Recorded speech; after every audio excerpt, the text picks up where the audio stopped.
The sky above Valyria was a blaze of color, a canvas of violet and crimson that promised twilight's slow descent into a moonlit night. Far below, in the city's labyrinth of towers and avenues, the clang of hammers never ceased. For years beyond counting, Valyrian smiths had honed their art to create weapons of unearthly strength and graceful elegance. But now, in the months leading up to the first long night, a new impetus had seized the city, a fervent dream in the minds of visionaries and blacksmiths alike. The dream that Valyrian steel might be made plentiful enough that no single warrior need ever stand alone against the creeping horrors rumored in the far corners of the world. Still, old traditions weighed heavily upon the city.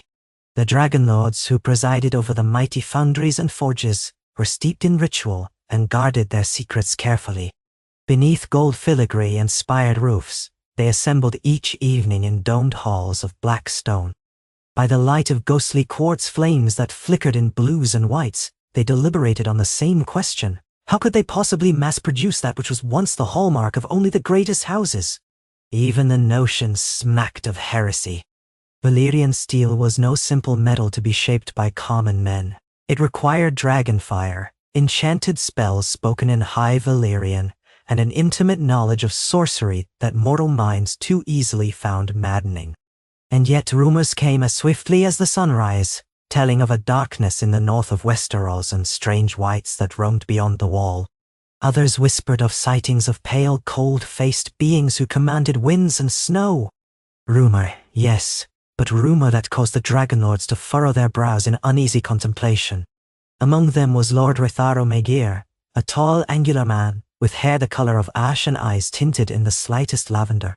He was neither the most influential nor the wealthiest among the Dragonlords, but his passion for forging had earned him quiet respect over the years. He was not content with a single masterpiece sword that might rest on his mantle. He believed in forging wonders for all, or as many as could wield them. His conviction had deepened as reports from traveling merchants returned with tales of monstrous stirrings in the furthest reaches of Essos, and even beyond the sunset sea. When he rose to speak in those meetings, his voice rang in the high, vaulted chambers like hammer on steel. He argued that the dread rumored in the far north would not be quenched by politics, nor by alliances alone, but by blades that could shatter any evil. And if mass forging Valyrian steel was the only way to do so, they must do it, though centuries of tradition insisted otherwise. His arguments rarely swayed the conservative council, but a certain restlessness had begun to spread among the younger generation of Dragonlords. Whispers circulated that the forges could be expanded. The supply of raw ores from the smoking sea was abundant, though dangerous to mine. Perhaps, if all resources were diverted, if spells and dragonflame were harnessed day and night, a measure of production could be scaled far beyond anything previously imagined. The weight of time pressed on them. Tales of an encroaching winter that would last for years, perhaps decades, haunted their nights. Even those who scoffed at such wild rumors found their hearts beating a little faster when they passed by the shadow-swathed corners of the city, or when they climbed the black basalt steps of the Temple of the Father of Dragons, only to find ravens from the distant west bringing messages that grew more disquieting with each passing moon.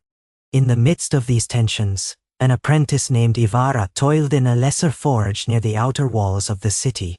A slip of a girl with hair cropped close to her head, she wore burns on her forearms like badges of honor. She had come from a family of freedmen, once slaves captured in some petty Essosi war. Her father had taught her the basics of metalwork before he died of a wasting sickness, and Ivara, uncommonly tall for her age, had shown prodigious skill. She saw in Valyrian steel the shimmering dreams of a better life, one where she and her mother would never again fear returning to bondage or penury. While the grand forges were closed to her, she improvised. She practiced with cheap metal scraps, mixing them with flecks of obsidian and whispering the old chants she heard from passing spellcasters. Her results were crude parodies of the real thing, but they caught the eye of those who cared to notice. And one day, Lord Ritharo himself, in a mood for solitude, wandered into her forge. He found a girl drenched in sweat, hurling curses at a shapeless lump of metal. The forge was meager, lacking the sophisticated construction of the major facilities. Yet there was something about Ivara's stance, her focus, and the sheer determination in her gaze that made him linger. He saw in her the spark that had once burned within his own heart, back when he was a young man sneaking into the foundries at night, enthralled by the hiss of steam and the glow of molten steel. After a moment of quiet observation, he announced his presence with a soft clearing of his throat. She jolted upright, nearly dropping her tongs. When she saw his embroidered cloak and the subtle glimmer of his black and silver ring, her eyes widened in dawning recognition. "My lord," she stammered, struggling to remember the customs of deference. "Forgive me, He silenced her apologies with a gesture. "Continue," he said. "I want to watch you work." It was that meeting that led Ivara into the orbit of the city's controversial plan. Ritharo recognized her curiosity and her talent. He needed more minds like hers, unbound by centuries of tradition, to test radical new forging processes. In hushed voices, he told her about his dream, that every soldier of Valyria, and eventually every ally beyond, might wield a blade as magnificent as the ancestral swords revered in noble halls. "The knowledge," he said, "could tip the balance if the darkness from the north proved as fearsome as the old tales claimed." Ivara, her heart pounding with a mixture of excitement and dread, realized that her life's destiny would be forged in the fires of this new ambition. So began her clandestine training in a hidden annex of one of the lesser-known forges controlled by Retharo's vassals. There she met two others entrusted with the secret research: Jonas, a sturdy man with arms thick as tree trunks, and Serena, a scholar of arcane texts, who preferred the swirl of parchment and the scratch of quills to the clang of metal. Jonas' skill with shaping steel was unmatched among common smiths. He could read the color of heated metal like a minstrel reads notes on a page. Serena possessed knowledge of incantations gleaned from half-legible scrolls retrieved from ruined temples in Sothorios. Together, they tried to replicate the traditional forging method, but on a vastly larger scale. Dragonfire was the key, but dragons themselves were fiercely guarded by the oldest families, doled out only for the forging of swords intended for the highest nobility. Ritharo, though not of the highest rank, still held sway over a small flight of dragons, one of which, Valyrian, was known for its calm disposition. Through careful negotiation and midnight bargains, Ritharo arranged for the beast to be used in their experiments. The first attempts were disastrous. Valyrian steel demanded delicate, almost impossibly precise spells woven in harmony with controlled bursts of dragon flame. In mass forging, the process lengthened, errors multiplied, and the steel often cracked or became brittle. There were nights when Ivara fell asleep on the cold stone floor, tears of frustration marking her cheeks, the echo of Serena's frantic chanting ringing in her ears.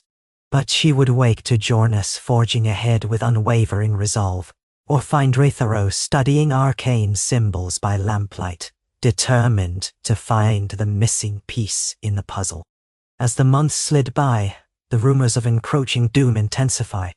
Ravens brought tales of savage cold blasts north of the wall, of pale spiders larger than hounds, and of entire villages disappearing as though wiped from the earth. Dark jokes in the city's alehouses morphed into hushed terror. The dragon lords began to bicker more fiercely, some claiming the phenomenon was overblown, others urging the forging of alliances with the Westerosi kingdoms. Ritharo's warnings carried greater weight now, and more forges were placed under his direction. Even some of the more conservative voices, alarmed by the rising panic, grudgingly allocated funds. If there was a chance, any chance, that Valyrian steel could be produced in large numbers, they could no longer afford to let tradition stand in the way. While the city's politics simmered, Ivara and her small cadre made their breakthrough. It came one night when Serena, exhausted from hours of fruitless incantations, nearly threw aside an ancient scroll. Jonas, in trying to calm her, glanced over the swirling script and recognized the pattern. Within the words lay instructions not just for forging, but for preserving the integrity of steel under greater and more prolonged heat. Instead of short bursts of dragon flame, the scroll described a layering approach, using smaller, sustained bursts of heat, while chanting a melody that soared into higher registers. It ran counter to the standard forging approach for a single sword, but for forging multiple ingots at once, it made an odd sort of sense. Cautiously, they followed the scroll's guidance. Valyrian exhaled measured pulses of flame under Serena's direction, while Ivara and Jonas alternated hammer strikes in a synchronized pattern. The incantations, once spoken in short staccato bursts, were now long and flowing, carrying a note of haunting beauty through the darkness of the forge. There was a moment when Ivara felt a curious ripple in the air, as if the barrier between the physical world and something far older had stretched thin. Her arms prickled with goosebumps. But then the steel glowed a sharp, almost impossible silver blue. When it cooled, they found it durable, flexible, and light as a whisper. A test cut through solid iron rung out in an echoing chime. What they had created was, without question, true Valyrian steel. Giddy with success, they repeated the process, adjusting times and temperatures, refining the chanting. Over weeks of practice, the forging time for each batch shortened. Soon, they produced not one or two swords at a time, but multiple ingots that could later be shaped into a half-dozen blades or more. Word reached Rytharo at once, and he arrived in a swirl of fine silk, his face alight with triumph. Ivara would never forget that moment, the older man taking her calloused hands in his own, gazing in wonder at the racks of cooling steel that stretched across the forge. "You have done it," he breathed, voice trembling. And just in time. Because the darkness was no longer just a rumor. Envoys from Westeros described ports locked in ice. Fierce storms lashed the neck, and deerwolves the size of horses roamed the haunted forests. A new dread phrase had begun to spread among the free folk of the north, the long night. It was said the sun scarcely showed its face anymore, hidden behind walls of rolling gray clouds that dropped endless, bitter snow. The children of the forests, once elusive and rarely seen, were rumored to be forging alliances with men in an effort to stave off utter destruction. Each new report had the city of Valyria thrumming like a taut bowstring. If the forging technique was real, if they could arm every legion with swords that might repel these White Walkers, whether that name was legend or truth, it might be the difference between survival and cataclysm. Lord Rytharo brought the news of success before the council. A hush fell across the Grand Chamber. The oldest dragon lords, men and women who had resisted him for so long, could not deny what their own eyes saw when a demonstration sword, sung into form by Ivara and Jonas, was tested on a block of black iron. One slice, followed by the iron shearing neatly in two. The blade remained unmarred, reflecting torchlight in a rippling sheen. An odd silence lingered, broken finally by a question from Lady Vitraxen, who had long been a skeptic. "How many can you produce, and how quickly?" she asked, her voice tight with a mix of wonder and fear. With quiet pride, Rytharo gave an estimated figure far beyond anything Valyria had ever contemplated. The council was stunned. Even the most stubborn among them could see the value in forging as many swords, daggers, and spearheads as possible. The entire city's forging capacity would need to be reorganized. New forges constructed on an unprecedented scale, more miners dispatched to the smoking sea for raw ore, more dragons allocated for the forging process, more oracles to conjure the spells. But for all the complexity, it was clear that their dream was within reach. By official decree, the city's leadership poured gold, resources, and sorceress expertise into the new mass forging technique. Rytharo and his small cadre were hailed as heroes, elevated in status, free to command entire legions of smiths.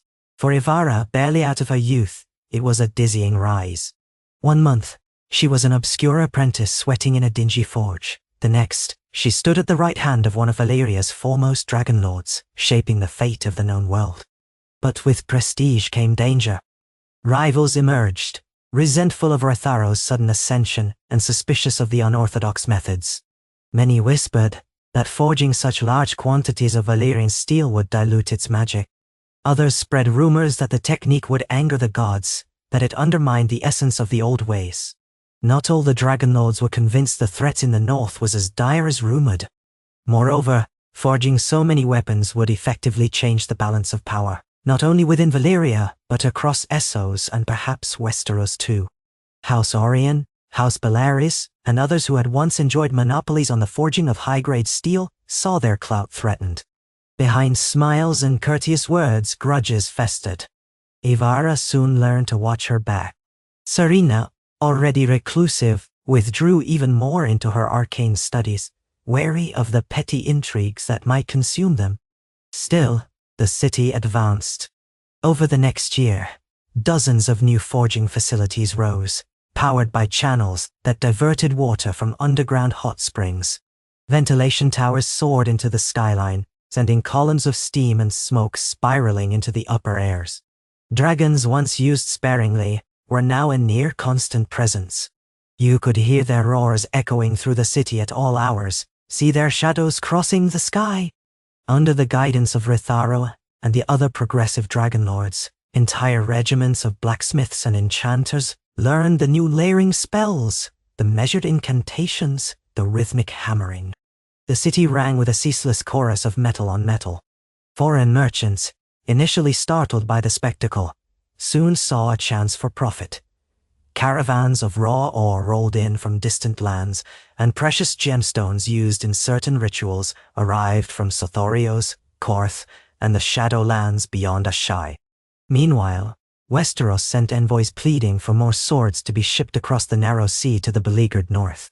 Gold was traded, hostages offered as surety, and in some cases, entire shipments of grain and ore arrived at Valyrian docks as payment.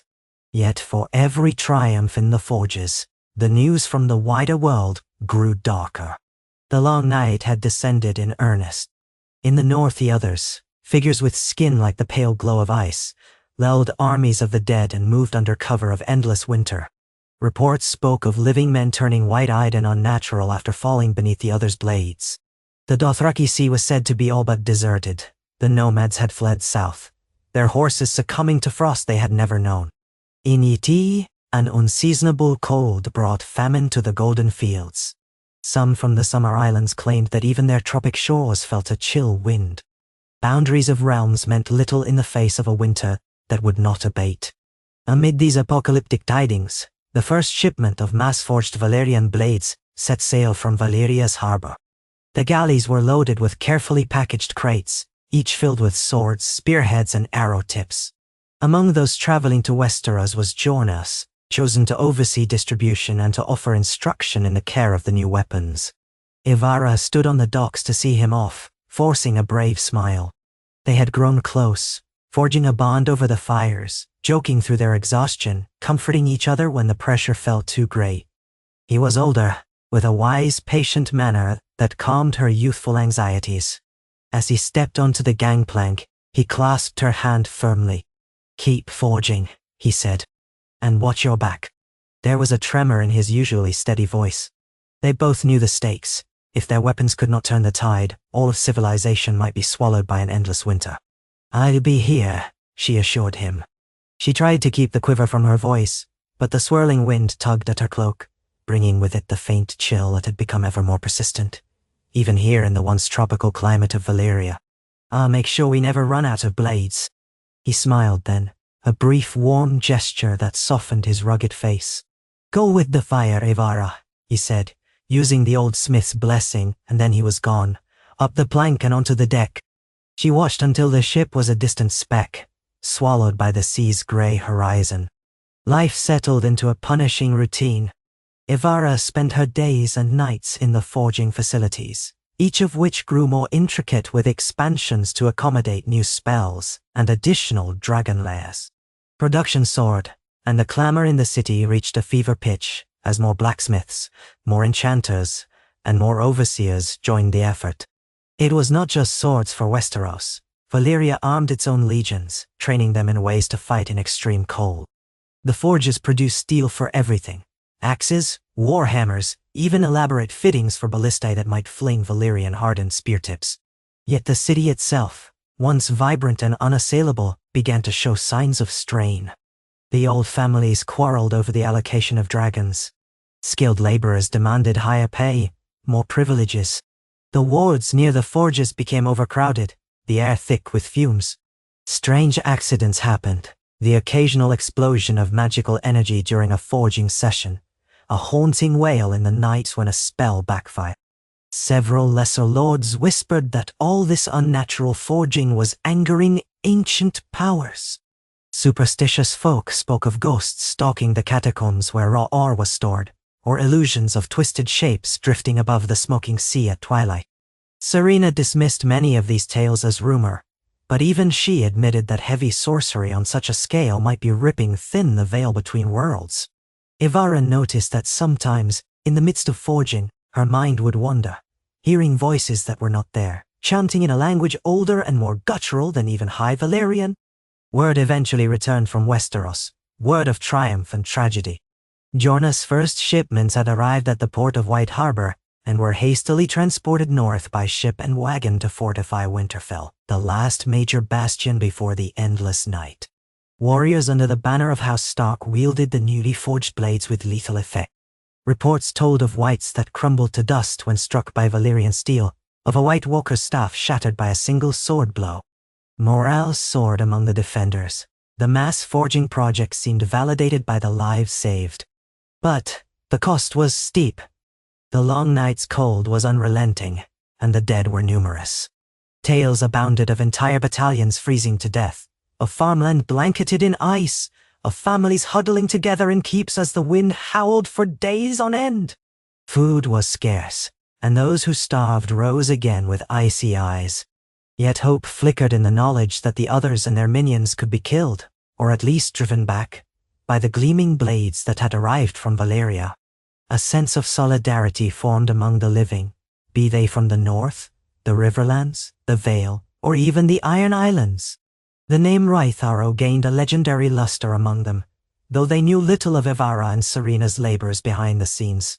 When a battered messenger arrived in Valyria, carrying letters sealed with the Stark direwolf, it brought news that Jornas had led a fierce defense of a mountain pass, holding off a legion of wights long enough for refugees to escape south. But in the chaos he had vanished, last seen swinging his Valyrian steel axe with unstoppable fury. Some claimed he had fallen in battle, others believed he might yet live, stranded in the frozen wastes. Ivara clutched that letter, hands trembling. Her fear for Jornas mingled with a burning determination. She would not let his effort be in vain. Redoubling her focus, she spent every waking moment in the largest forges, even as her eyes grew bloodshot and her skin felt perpetually coated in sweat and soot. Rytharo tried to counsel her to rest, but she refused, forging new prototypes of arrowheads designed specifically for the weirwood bows rumored to be in use by certain rangers. She labored on metal gauntlets that might protect knights from frostbite. Her mind buzzed with images of those monstrous beings from the north, and somewhere deep in her heart, she harbored a desperate hope that Jornas might return to see the final victory. Still, the scale of forging took its toll on the city. More dragons were pressed into service than ever before, forced to breathe fire for hours until they grew listless and weak. Sorcerers, once content with small-scale forging rituals, now found themselves chanting incantations for days at a time, pushing the limits of mortal endurance. Some collapsed from exhaustion, others displayed signs of mental anguish, nightmares in which they saw the swirling vortex of ice and darkness from beyond the known world. The barrier between craft and cosmic forces grew dangerously thin. Even Rytharo, tempered as he was, began to have doubts. Was there a line they ought not cross? Could the pursuit of a single solution, mass forging, unleash some catastrophic imbalance? Those doubts, however, paled against the dread of the long night. The forging continued unstoppable, unwavering. New complexities arose when the lesser lords began to sell the new Valyrian steel on the black market, seeking personal profit while the world tottered on the brink. Rival houses eyed each other with suspicion, each wanting to hoard more of the precious metal, just in case. Conflicts flared in the city streets, some believing the forging had gone too far, others insisting it had not gone far enough.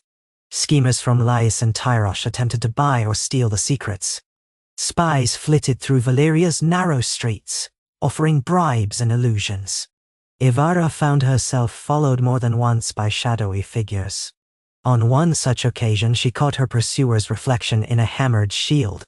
Acting purely on instinct, she spun and lashed out, only to discover the would-be stalker had disappeared around a corner.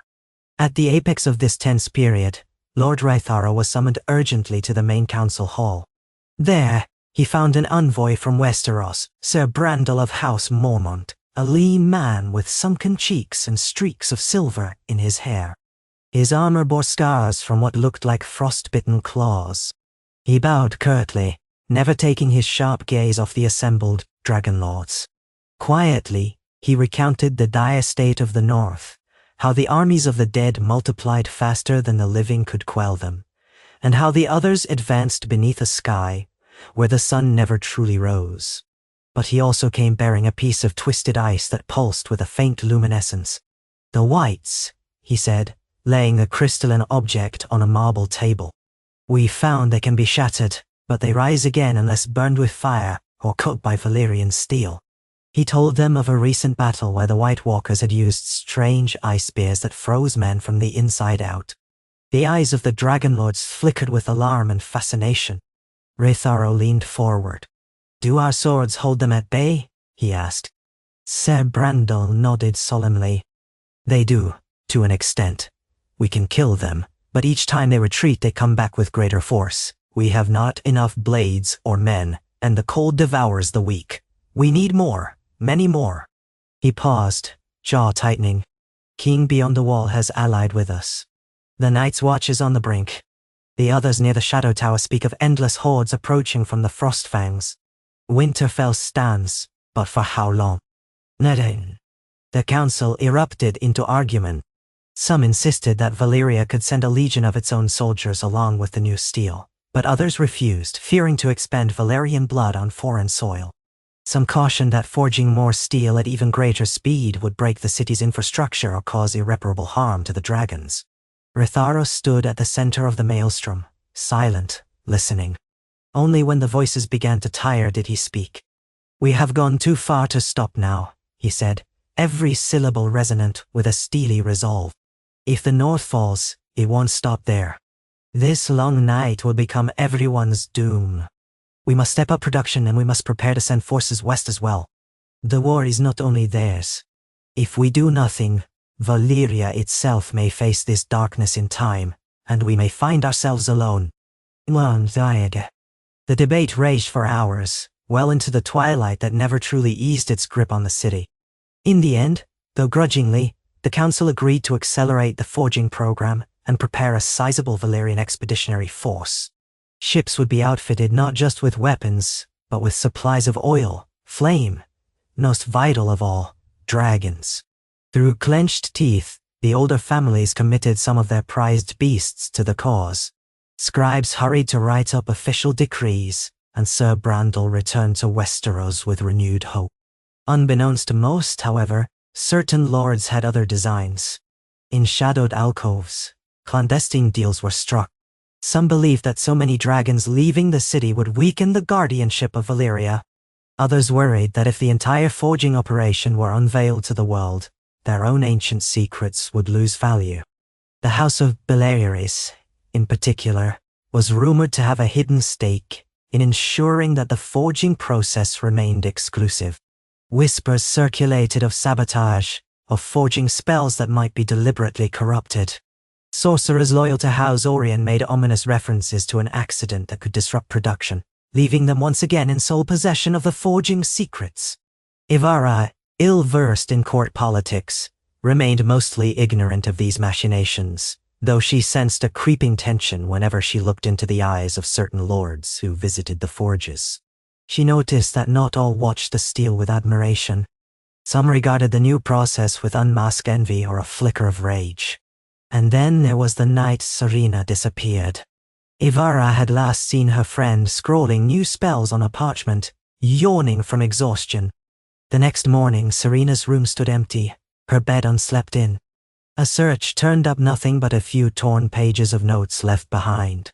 Raithara set a discreet inquiry in motion, but no trace of her was found, nor were there any demands for ransom.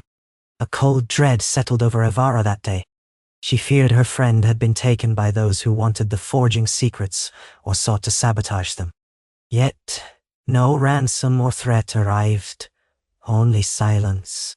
Despite the mounting unease, the forging reached a breathtaking level of output. Crates upon crates of Valyrian steel left the city's ports daily.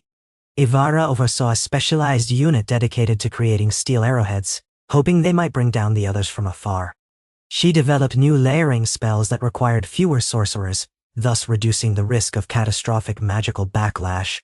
As the ships departed, each carried a crucial glimmer of hope that might stave off the endless night. But time was not on their side. Reports indicated the others were hammering the living armies in the north, and beyond them, entire swathes of the wildling territories had been lost.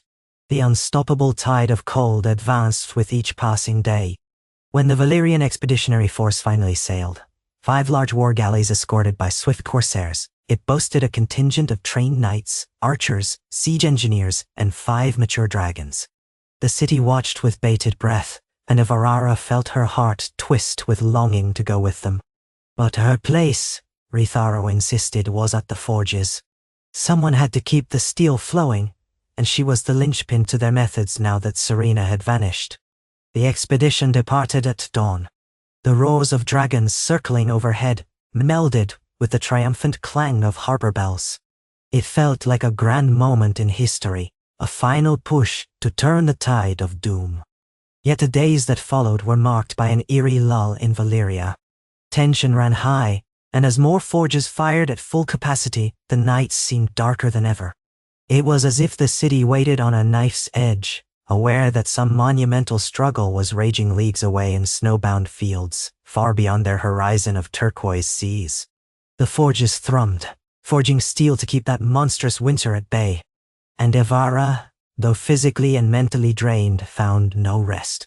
The deeper she delved into the forging spells, the more she glimpsed fragments of something ancient.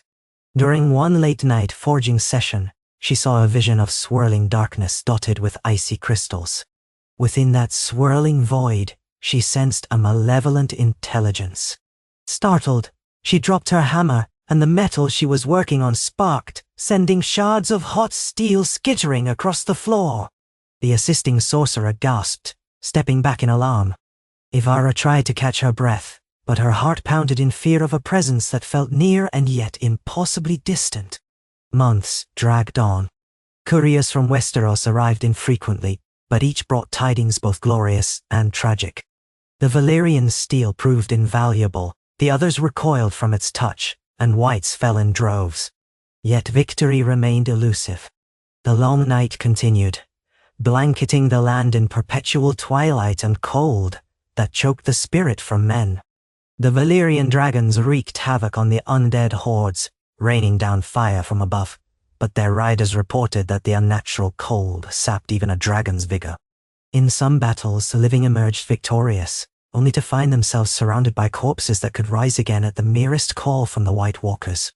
Still, the flicker of hope persisted. Valyrian steel could kill the others. A single stroke from a mass-forged blade could unmake them, sending them exploding into shards of ice. The living clung to that fragile thread as if it were the only light in an endless darkness. Ivara's life fell into a perpetual cycle of forging and collapsing into brief, restless sleep.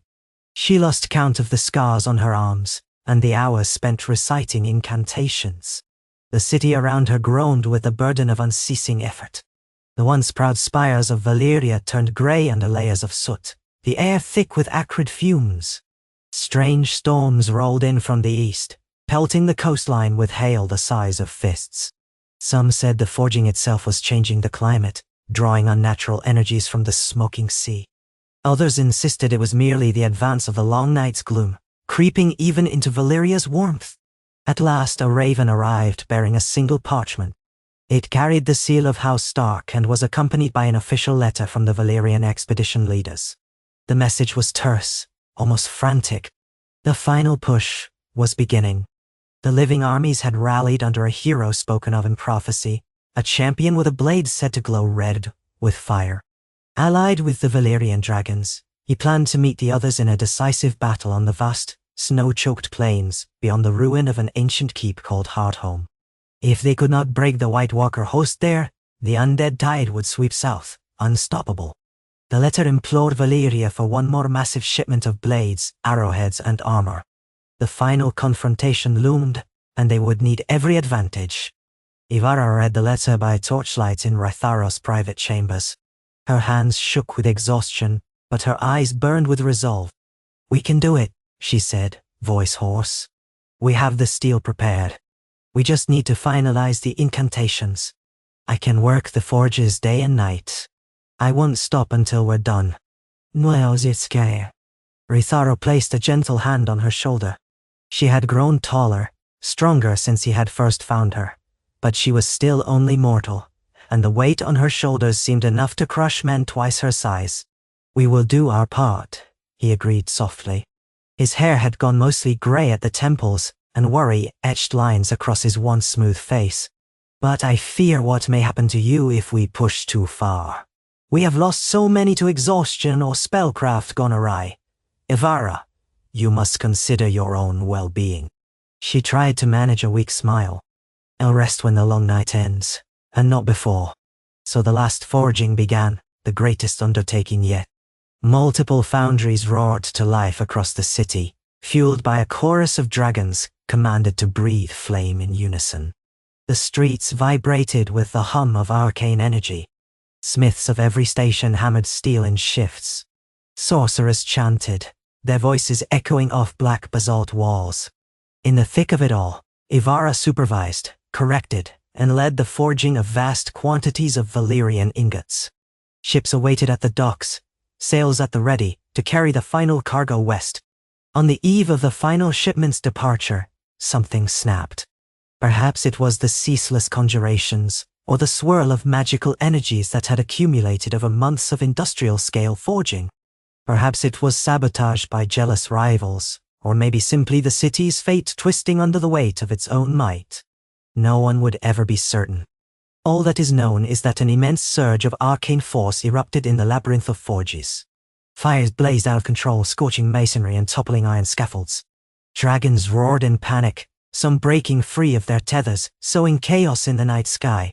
The ground beneath the city trembled with an earthquake that opened fissures in the streets. It was a night of horror and confusion, as if the bowels of the earth itself had rebelled against the forging that had consumed so much of Valyria's spirit. In the heart of the inferno, Ivara fought to salvage what she could. She risked her life to drag ingots from the collapsing forges, shouting for the smiths to flee. She saw a swirl of shadows in the flames and thought for an instant that she glimpsed Serena's face, pale and haunted. A moment later, a beam crashed down, scattering sparks and cinders, and the vision was gone. Walls caved in, releasing a maelstrom of ash. Scores of smiths and enchanters scrambled through shattered doorways, choking on the thick, acrid smoke. Ivara felt the heat searing her lungs as she clutched a single Valyrian dagger in her blackened gloves, determined that this last shipment would not be lost. All around her, the city's proud forging enterprise buckled under the weight of catastrophe. Yet, somehow, impossibly, the shipment still managed to reach the harbor. Rytharo, battered and bleeding from a falling chunk of masonry, rallied the surviving workers and loaded every crate of finished steel onto the waiting ships. Under a sky lit by flaming spires and the chaotic roars of dragons, those vessels cast off, laden with the means for humanity's final stand. Across the smoking sea, they would sail, hoping to beat the unstoppable march of winter. As dawn approached, a dawn that never brightened more than a sullen gray, Ivara stumbled through the wreckage of the main forge. Most of the city's forging facilities lay in ruin, fires still smoldering. Dragons circled overhead in distressed cries. The once glorious city of Valyria was wounded, its might tarnished, but not entirely broken. She sank to her knees, coughing as she wiped soot from her eyes, gazing upon the wreckage and feeling a hollow ache inside. For so long she had believed that forging Valyrian steel on this scale might save the world. She still believed it might, but the cost was staggering. Days later, the battered city learned of the final battle across the sea. Couriers brought fragmentary accounts of a colossal clash on the icy plains near the shattered remains of Hardhome. There, warriors from every corner of Westeros stood alongside the Valyrian expedition, brandishing the mass-forged swords that glinted like starlight. Dragons soared overhead, their flames piercing the stormy clouds.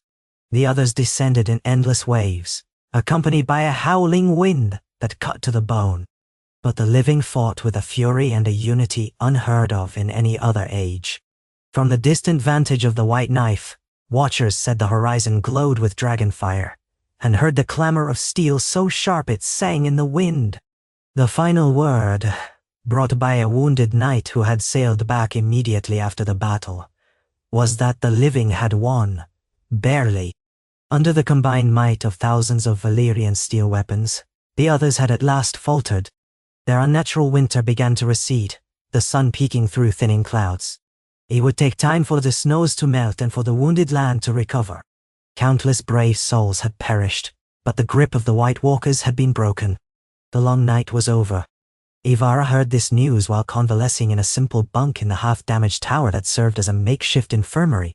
She closed her eyes, letting out a breath of raw relief. A tear slipped down her cheek, mingling with the grime that still clung to her skin.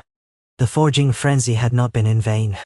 Their city's frantic labor, the heartbreak, the lost friends, the battered dragons, it had all been for a purpose. Yet joy was tempered by grief. So many had died, including some of Valyria's bravest. Ritharo told Ivara that nearly all the original forging team had perished or vanished in the catastrophe. Sarina's fate remained unknown. The same uncertainty shrouded Jorna's, though scattered rumors claimed a tall axe-wielding smith was seen near the final charge, cutting down whites and White Walkers alike before vanishing into the chaos of swirling snow and ice. Ivara allowed herself a slender hope that he might yet live. Over the following weeks, Valyria licked its wounds. The surviving dragon lords convened to assess the damage. Entire districts had burned or collapsed, dragons had been lost or flown away in terror, and the forging infrastructure lay in ruins. Yet the city still stood, and the threat that had hung over the world for so long was banished, at least for the time being. A battered but hopeful spirit took root among the populace. Rebuilding would be arduous, but they had faced the unimaginable and had a hand in pushing back the darkness. At the same time, the knowledge of how to mass-forge Valyrian steel remained, albeit scattered among the surviving smiths and sorcerers.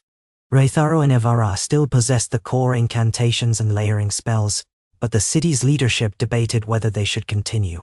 Some believed that the mass forging must never again be attempted, arguing that it had brought the city to its knees, and that such power risked angering forces beyond mortal comprehension. Others insisted they must preserve the methods, so that if evil rose anew, humanity would have an arsenal ready. For Ivara's part, she dreamed of passing on the knowledge more carefully, more sustainably. She believed the near cataclysm was not inevitable, but rather a result of the frantic pace at which they had pushed the forging. She argued that if done with respect for the rituals, for the dragons, and for the limits of sorcery, they might harness the wonders of Valyrian steel without dooming themselves.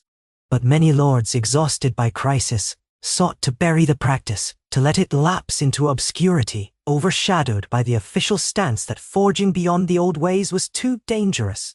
In the end, a delicate compromise was reached. The city would rebuild on the principles of the older forging traditions. The mass furnaces would be decommissioned, at least for now. Ritharo was permitted to retain a smaller, specialized forge for further experimentation, provided it never again reached the citywide scale. Ivara, now recognized as a brilliant smith and enchantress in her own right, was given official status as master of the arcane forge. She accepted the title with humility, fully aware that it was both an honor and a watchful tether. The old families might harbor suspicion or resentment, but they grudgingly acknowledged her irreplaceable skill. As the city's rebuild commenced, ships sailed from Westeros bringing grateful emissaries and gifts of rare furs, spices, and even white weirwood carvings. The climate slowly warmed, glaciers receding in the far north, though it would be years before normal seasons returned. In Valyria's charred districts, scaffolds rose around broken spires, A new construction began with cautious optimism. A hush still fell over the city at night, when the wind carried faint echoes of the forging blasts and the screams from that night of disaster. But hope endured, glowing like embers that refused to die. Some months after the cataclysm, Evara stood on a balcony overlooking the smoking sea. The air still smelled of sulfur and ash, but the sky was a clearer purple than she remembered in a long time. She ran her fingers along the railing, feeling the grooves in the stone. The sun, pale but resolute, hovered above the horizon, its rays painting the water in shimmering gold. She thought of how close the world had come to endless darkness, how the forging had played a pivotal role in humanity's deliverance. And she thought of those who had vanished, Serena, who had taught her the spells, and Jornas, whose fate remained unknown across the sea. She felt his absence, like a bruise on her heart. Footsteps approached. She turned to see Retharo, dressed in modest robes, the stress of leadership etched into every line on his face. He joined her at the railing, gazing out at the same sea. For a moment, neither spoke, content to share a contemplative silence. Then he placed a wrapped object on the ledge, carefully untying the cloth to reveal a Valyrian steel dagger. Evara recognized it as one of the first mass-forged pieces they had perfected.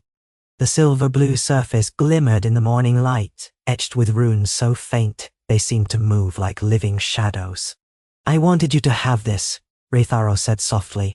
"You, more than anyone, deserve to keep a piece of what we accomplished. Without you, we would not have armed the North in time."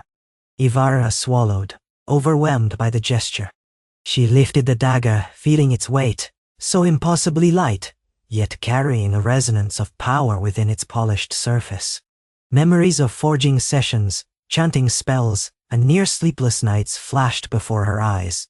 She thought of White's crumbling under the steel's edge, of the day they learned that the others had been turned back. The dagger seemed a symbol of both triumph and warning, a relic of the risks they had taken. "Thank you," she managed, her voice catching in her throat. "It's more than I ever thought I'd have."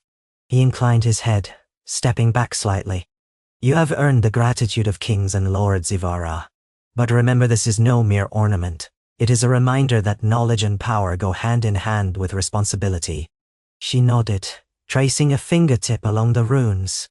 "I'll never forget," she whispered. In her mind's eye, she saw the faces of the fallen and the ruins of the forges. Then she carefully rewrapped the dagger, committing it to her belt as both a tool and a token of caution. Below them, in the harbor, a lone ship set sail, carrying a new envoy to Westeros, where they would continue to solidify alliances and shepherd the gradual return of normal seasons. Dragons swooped low over the city, still watchful, their wings stirring currents of hot air. Valyria, no longer so invincible, remained a center of power and wonder, but changed forever by the forging that had simultaneously saved the world and cost the city dearly. Evara turned and made her way back inside, passing through half-lit corridors that smelled of sweat and burnt metal. Her footprints echoed softly in the hush. Before her lay a new journey, one of careful forging, of finding a balance between tradition and innovation. She had no illusions that the future would be simple. Rival houses would scheme, the memory of the cataclysmic forging effort would linger, and somewhere out there might be new threats waiting to arise. But for now, the long night had ended. In time, the story of Valyria's mass forging of steel before the long night would pass into legend, told in hushed voices around winter hearths, or scrawled in illuminated manuscripts stored deep in citadel vaults. People would speak of the apprentice girl who rose to command the fires, the wise lord who bet everything on a desperate gamble, and the city that nearly tore itself apart forging enough blades to hold back the darkness. Some bards sang that without those weapons, the world would have perished in endless cold. Others claimed the forging unleashed powers that would haunt Valyria's future. But in the end, what truly mattered was that countless men, women, and children across the realm survived because of those blades. Under the glimmer of Valyrian steel, they had fought back the others and restored the sunrise. For a time at least, the nights would be dark, but not without end. And in a rebuilt forge, somewhere near the outskirts of Valyria's battered walls, a young woman hammered steel under the watchful gaze of dragons and the lingering hush of old magic.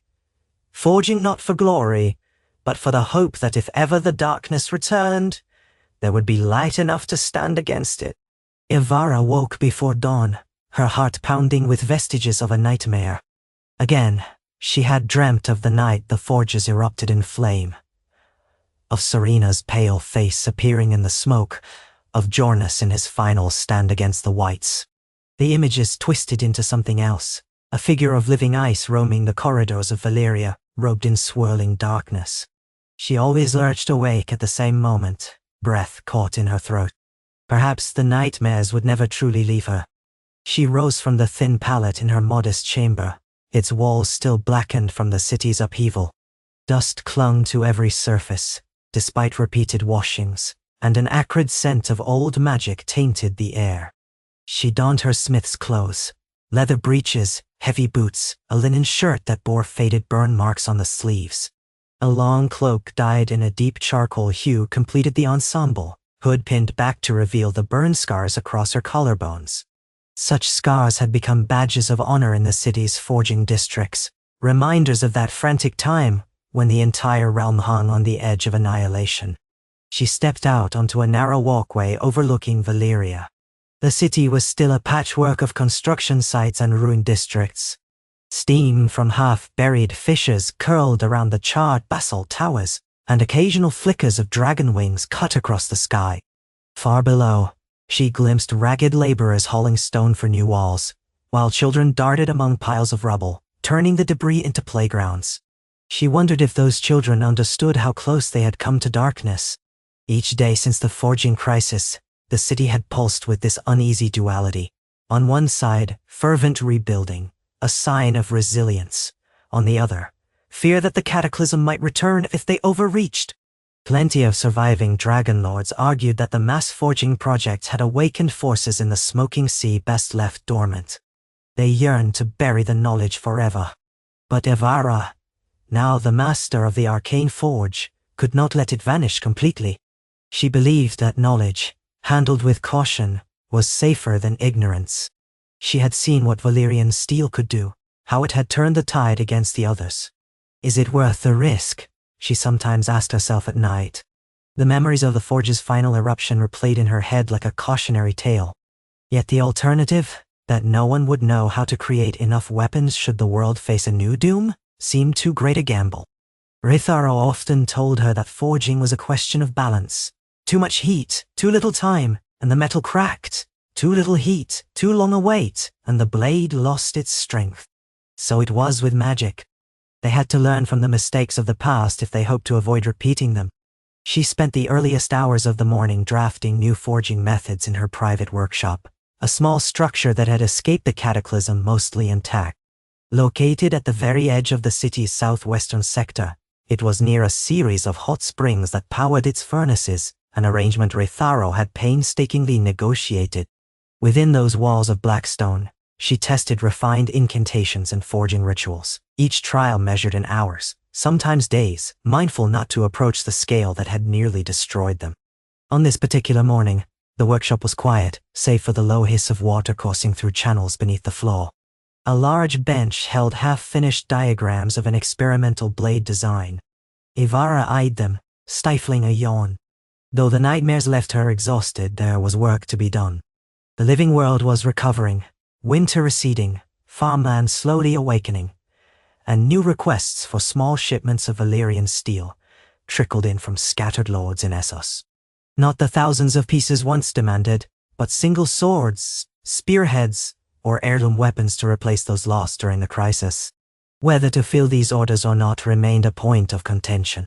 Many city lords thought it best to produce only enough steel to preserve tradition, but Ivara believed that forging new steel in moderate quantities would keep their skills sharp and their knowledge alive.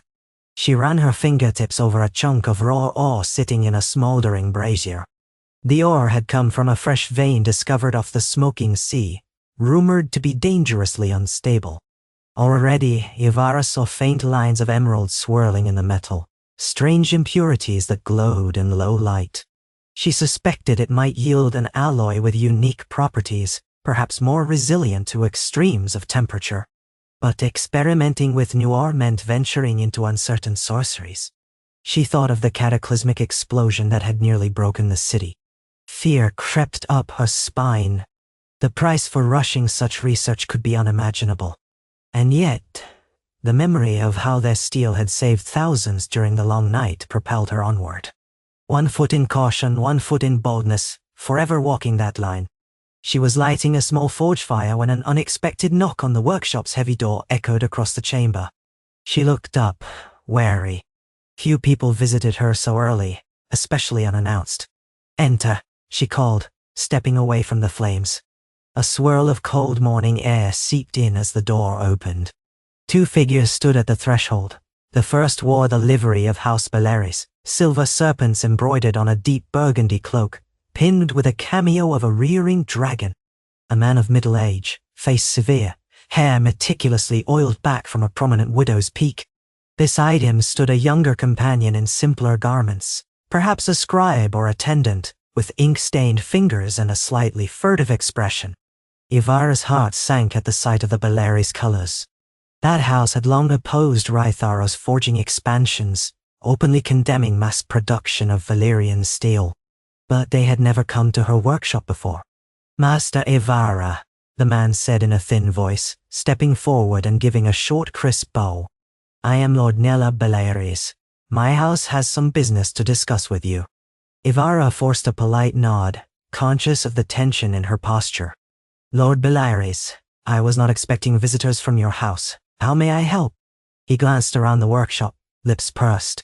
"Word around the city says that you and Lord Rytharo are continuing to experiment with forging methods. One might call it a smaller-scale version of the production we saw before the cataclysm." She let the statement hang, offering neither confirmation nor denial. "I conduct research on forging techniques, yes, but the city council agreed on certain limitations." "Indeed, we all remember the council's declarations," Nilar replied, arching an eyebrow. His gaze flicked to a half-finished blade across the room, and he stepped closer. "Still, forging is forging. The difference between limited forging and the fiasco that nearly ended Valyria might just be a matter of degrees, no?" Ivara's jaw tightened. She had no patience for veiled accusations at this hour. "If you have a complaint, my lord, you can address it to the council directly." He gave a thin smile. "Oh, do not misunderstand. I am not here to accuse you. My house is well aware of your unique talents, and we have a proposition." Her eyebrows rose, surprise mingling with suspicion. House Valyrian had once tried to maintain a monopoly on certain forging secrets. In a time of crisis, they had withheld dragons from the communal effort until forced by near disaster to comply. They had rarely shown support for Ivara's endeavors. For them to arrive now with a proposition set every alarm bell in her mind clanging. "Go on," she said carefully. Nilar motioned to his attendant, who stepped forward and unrolled a small piece of parchment. The text was neatly penned in Valyrian script. Ivara read it quickly. References to an old arrangement with House Valyrian, mention of forging a special sword dedicated to one of their ancestors, a request for a collaboration. She frowned. "We wish to commission a sword," Nella said, tapping the parchment. "A ceremonial blade to honor the memory of our founder, Valyrian Valyrian. The forging would be publicly witnessed by members of our house, a demonstration of the old ways combined with your new layering spells." "Niai." Ivara looked up from the parchment. "But your house has always favored secrecy and tradition in forging," she said. "You would let me employ layering spells in open view?" Nilar spread his hands. "We recognize that the craft evolves. Besides, the council itself stands testament to the unstoppable changes in Valyria's forging methods. We only request that you allow a handful of our chosen watchers to observe the entire process, from the chanting to the final hammer strikes." She stared at him, trying to understand his angle. Was he seeking to glean the last pieces of the forging method that House Valyrian lacked? Did he plan to replicate the process, and then claim it as his own? If so, why be so overt? "And the payment?" she asked cautiously.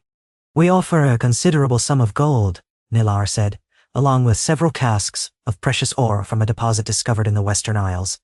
We understand you have an interest in new alloys. The ore is rumored to have high carbon content with fascinating magical properties.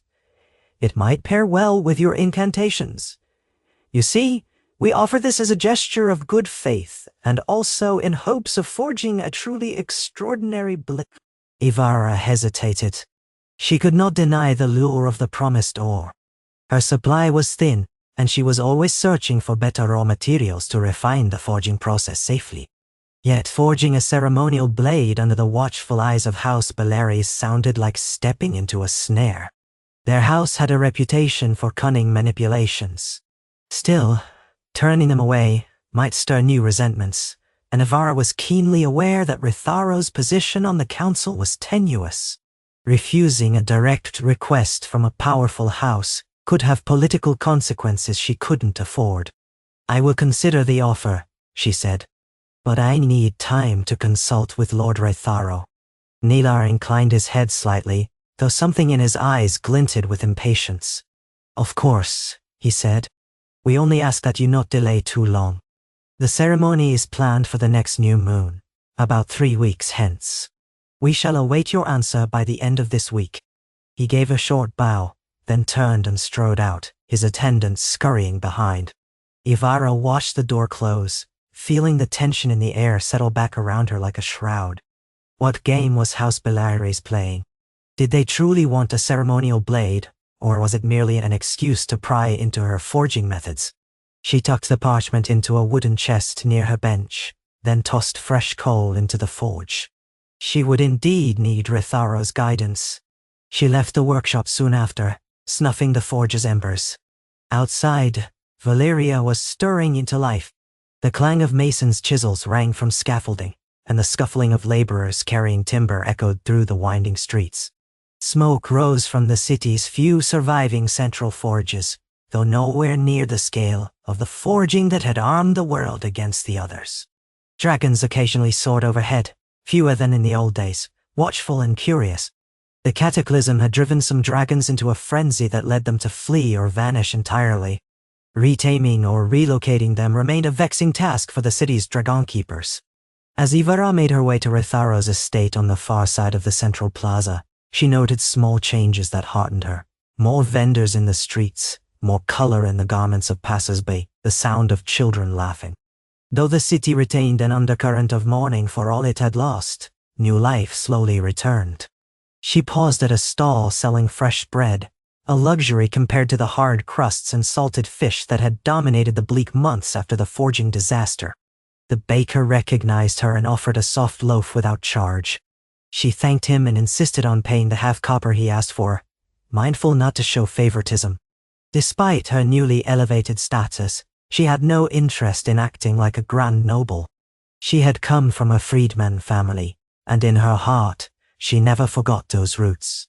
Ritharo's estate emerged into view, a cluster of pale stone buildings trimmed in black iron. The outer walls still bore scorch marks from the night the ground shook and the forging forges imploded. Around the courtyard, scaffolding rose where repairs were underway. She spotted Ritharo himself standing among a group of workers, sleeves rolled up to help carry a beam into place. She always admired the way he did not hesitate to labor alongside common men. He noticed her approach, nodded to the workers, and handed off the beam. "Ivara," he greeted, sweat gleaming on his temples. "You're out earlier than usual." His voice was kind, but lined with perpetual exhaustion. The events of the past year had weighed heavily on him. She fell into step beside him. "We have an invitation of sorts from House Valyrian." She outlined the request and the promised payment. Ritharo listened in silence, eyes narrowing slightly. When she mentioned the ceremonial sword, his mouth curved into a thin line. "That house never does anything without motive," he said. "They opposed our forging expansions bitterly. Now they want a front row seat." "That's what concerns me," Ivara admitted.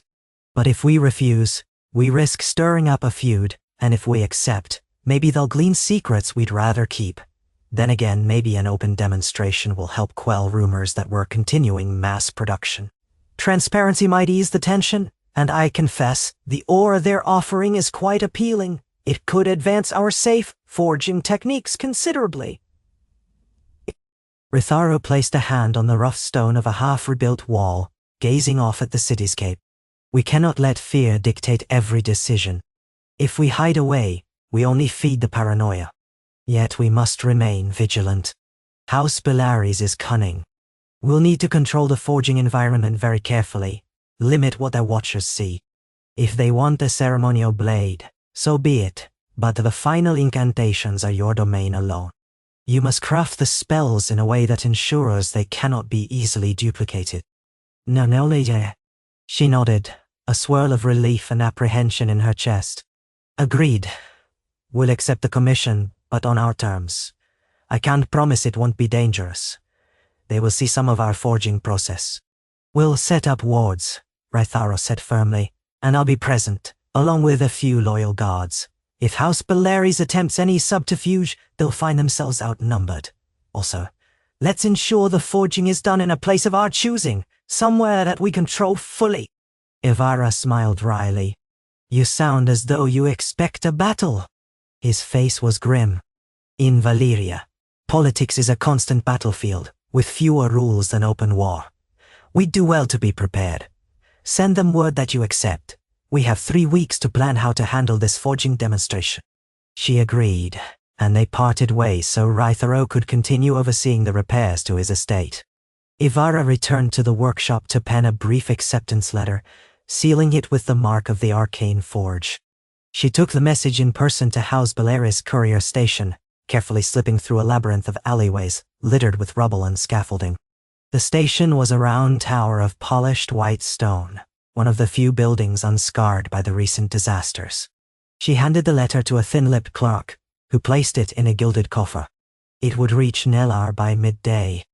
The next days unfolded in a tense flurry of preparation. Ivara and Ritharo scouted possible sites for the forging demonstration. The main city forges were too large and too public. Her private workshop was too small and too vulnerable. It lacked a second exit, and if House Valyrian tried to corner her, she'd have no room to maneuver. Ultimately, they chose an older forging hall attached to an abandoned temple dedicated to Valyrian, one of the old dragon gods. The temple had withstood the cataclysm with minimal damage, and the forging hall boasted thick walls, multiple exits, and enough ventilation for a controlled forging process.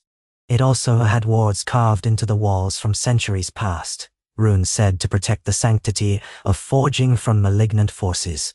Serena had studied these wards extensively before her disappearance, often praising them for their stability. Ivara hoped they would still provide some measure of safety. Under the pretense of renovation, Rytharo's men discreetly shored up the structure, adding additional bracing and cleaning out the debris. Ivara inspected the old dragonfire flues, making sure they still functioned. The plan was to use a smaller scale of the layering incantation, enough to create a single blade without risking a city-wide meltdown. She mapped out each step in her notebooks, heating intervals, chant durations, precise measures of the magical infusion. A handful of skilled assistants from her workshop would help with hammerwork and bellows, all sworn to secrecy and loyalty to Lord Ritharo. Meanwhile, Nila Valyrian sent word that he would arrive with an entourage of 6 watchers, including 2 scholarly observers from his house. It was a larger group than Ivara liked, but after some negotiation, he agreed not to bring more. The watchers would remain behind a roped barrier, observing at a distance while Ivara conducted the forging on a raised dais near the central anvil. Nila promised to provide the special ore a full day in advance, so Ivara could assess its properties and incorporate it effectively. Despite the cordial exchange, Ivara never fully trusted the man's intentions. In the evenings, she found herself unable to sleep. She would pace the halls of the half-rebuilt workshop, glancing at the shadows flickering in torchlight. Memories of the forging spree before the long night haunted her. Thousands of blades hammered out under impossible deadlines, the city trembling with arcane energies, the howls of dragons forced to breathe fire day and night. She recalled the final cataclysm, the agony of witnessing her life's work literally explode, and the faces of her comrades in the swirling chaos. The forging demonstration would be nowhere near that scale, but she could not shake her unease. House Valyrian had been one of the prime voices decrying mass forging as heresy, and yet now they wanted a front-row seat to its smaller version. She had to remain vigilant. The day before the ceremony dawned with a hazy red sun peering through ash-flecked clouds. A few hours past sunrise, House Valyrian's caravans arrived at the temple's courtyard, escorted by half a dozen mounted guards in burgundy cloaks. Nila himself emerged from the lit carriage, wearing elaborate robes trimmed in silver thread.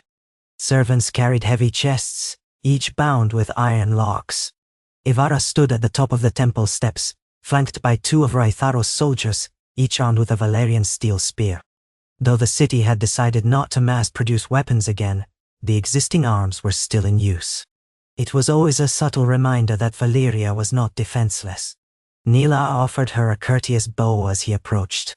"I trust all is in order, Master Ivara," he said, gesturing for his servants to set down the chests. "I bring you the promised ore." She nodded. "Thank you. We'll inspect it now." They pried open the first chest. Within lay lumps of ore veined with a greenish sheen, just as rumored. Ivara felt a faint buzz against her fingertips when she brushed them over the surface, akin to a mild electric current. Beneath the top layer of ore, a second layer held powdered minerals that glowed faintly when the lid was lifted. She exchanged a cautious glance with Raitharo, who stood nearby. He raised an eyebrow in silent inquiry. "This is remarkable," she said to Nilar, though her voice was guarded. "I'll need time to test it for forging. We begin the ceremony at dusk, correct?" "Yes," Nilar replied. "My watchers will arrive then. The forging shall be performed overnight, culminating before dawn, a symbolic gesture, reminiscent of how your forging once helped chase away the long night." He looked pleased with himself, as if he enjoyed weaving that poetic reference into the conversation. Ivara didn't respond to the insinuation that House Valyrian had any share in that glory. Instead, she oversaw the transfer of the ore inside. She noted that Nella and his servants watched every movement carefully. Soon, the chest was in the forging hall, next to an antechamber Ivara had prepared for ore inspection. Once everyone left, Ivara and two of her assistants began the delicate process of evaluating the new material. She struck off small fragments and heated them in a crucible to gauge the melting point. Immediately the brazier flames flared green. Her assistant coughed, covering her mouth as pungent fumes wafted out. Ivara quickly tossed in a pinch of ground obsidian to stabilize the reaction. The molten ore glowed with an eerie brilliance, shifting from emerald to violet. Goosebumps prickled Ivara's arms. She had worked with plenty of exotic metals, but something about this felt almost alive in its volatility. "Careful," she murmured to the assistants, checking the temperature. This meltdown might require a different incantation approach. They spent the next few hours testing small quantities, mixing it with standard iron from Valyria's mines, layering in a fraction of powdered dragon bone to see if it would bond. The results were inconsistent. Some samples hardened to incredible density, others crumbled when cooled. Ivara rubbed her temples, tension forming a knot in her brow. By mid-afternoon, she settled on a formula that showed the most promise: equal parts of the green-veined ore and standard Valyrian iron, plus a sprinkling of dragonbone powder and a double measure of obsidian dust.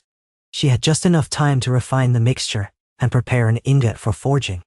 That left the final magical layering to be performed under carefully controlled conditions. Raitharo appeared after she'd completed the tests, accompanied by a pair of discreet sorcerers loyal to him. He surveyed her notes and frowned. "Volatile," he commented, running a finger over a diagram of the infusion process. Ivara exhaled sharply. "Yes, we'll need to manage the dragonfire with extreme caution. Short bursts, no prolonged flames, and the incantation has to be adjusted to account for this aura's resonance."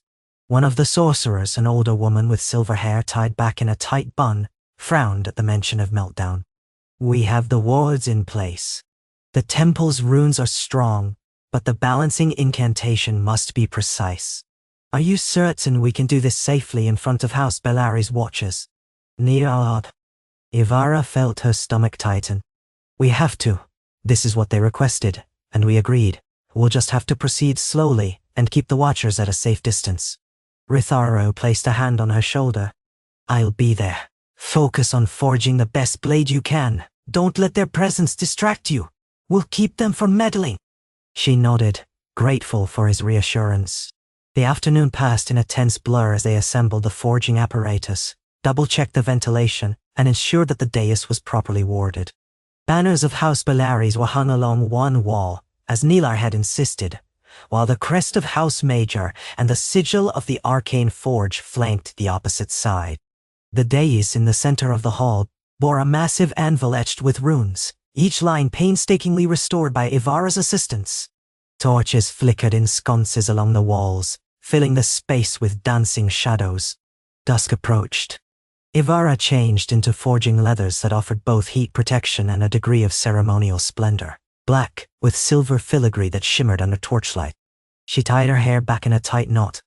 Her tools lay neatly on a bench: tongs, hammers, chisels, bowls of powdered minerals.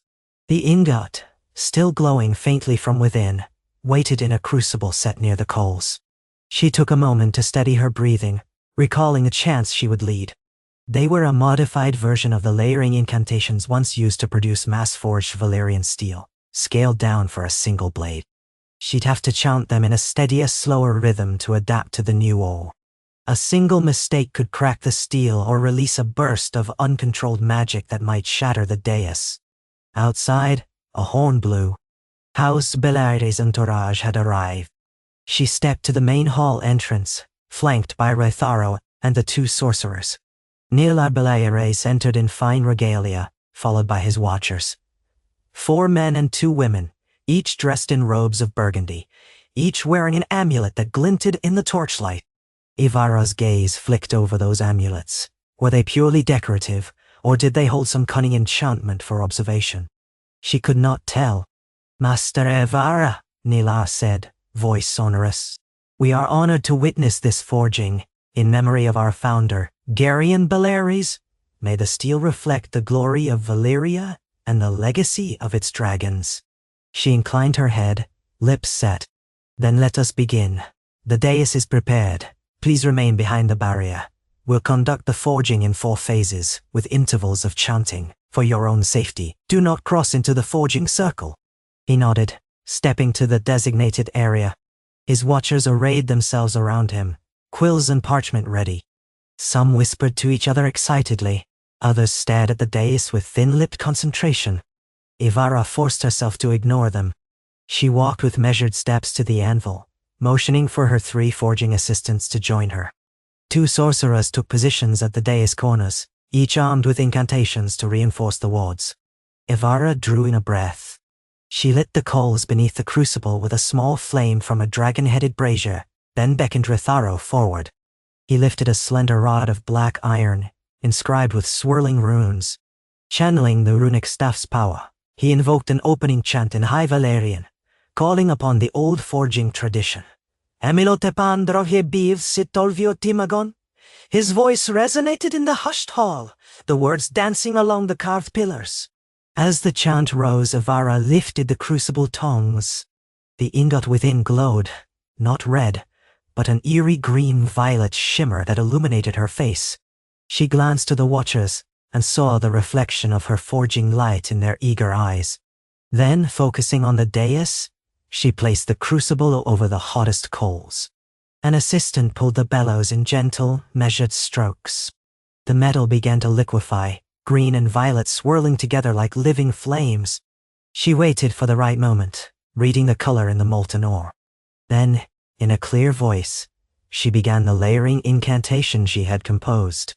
Ember tubis, oes vaores, belma sobri, avijedrios. The words vibrated in the stone, and Ivara felt the hush of ancient wards stirring. The watchers behind the barrier murmured among themselves, scribbling notes, but she forced them from her awareness. She reached for a dish of obsidian dust, sprinkling it into the crucible. The molten metal hissed, flaring brighter. The temperature soared, and sweat trickled down Ivara's brow. She carefully signaled her assistant to keep the bellows steady. A wave of tension rippled through the air as the metal seethed. Ivara added the powdered dragon bone, chanting all the while. The mixture spat tiny sparks that danced like emerald fireflies.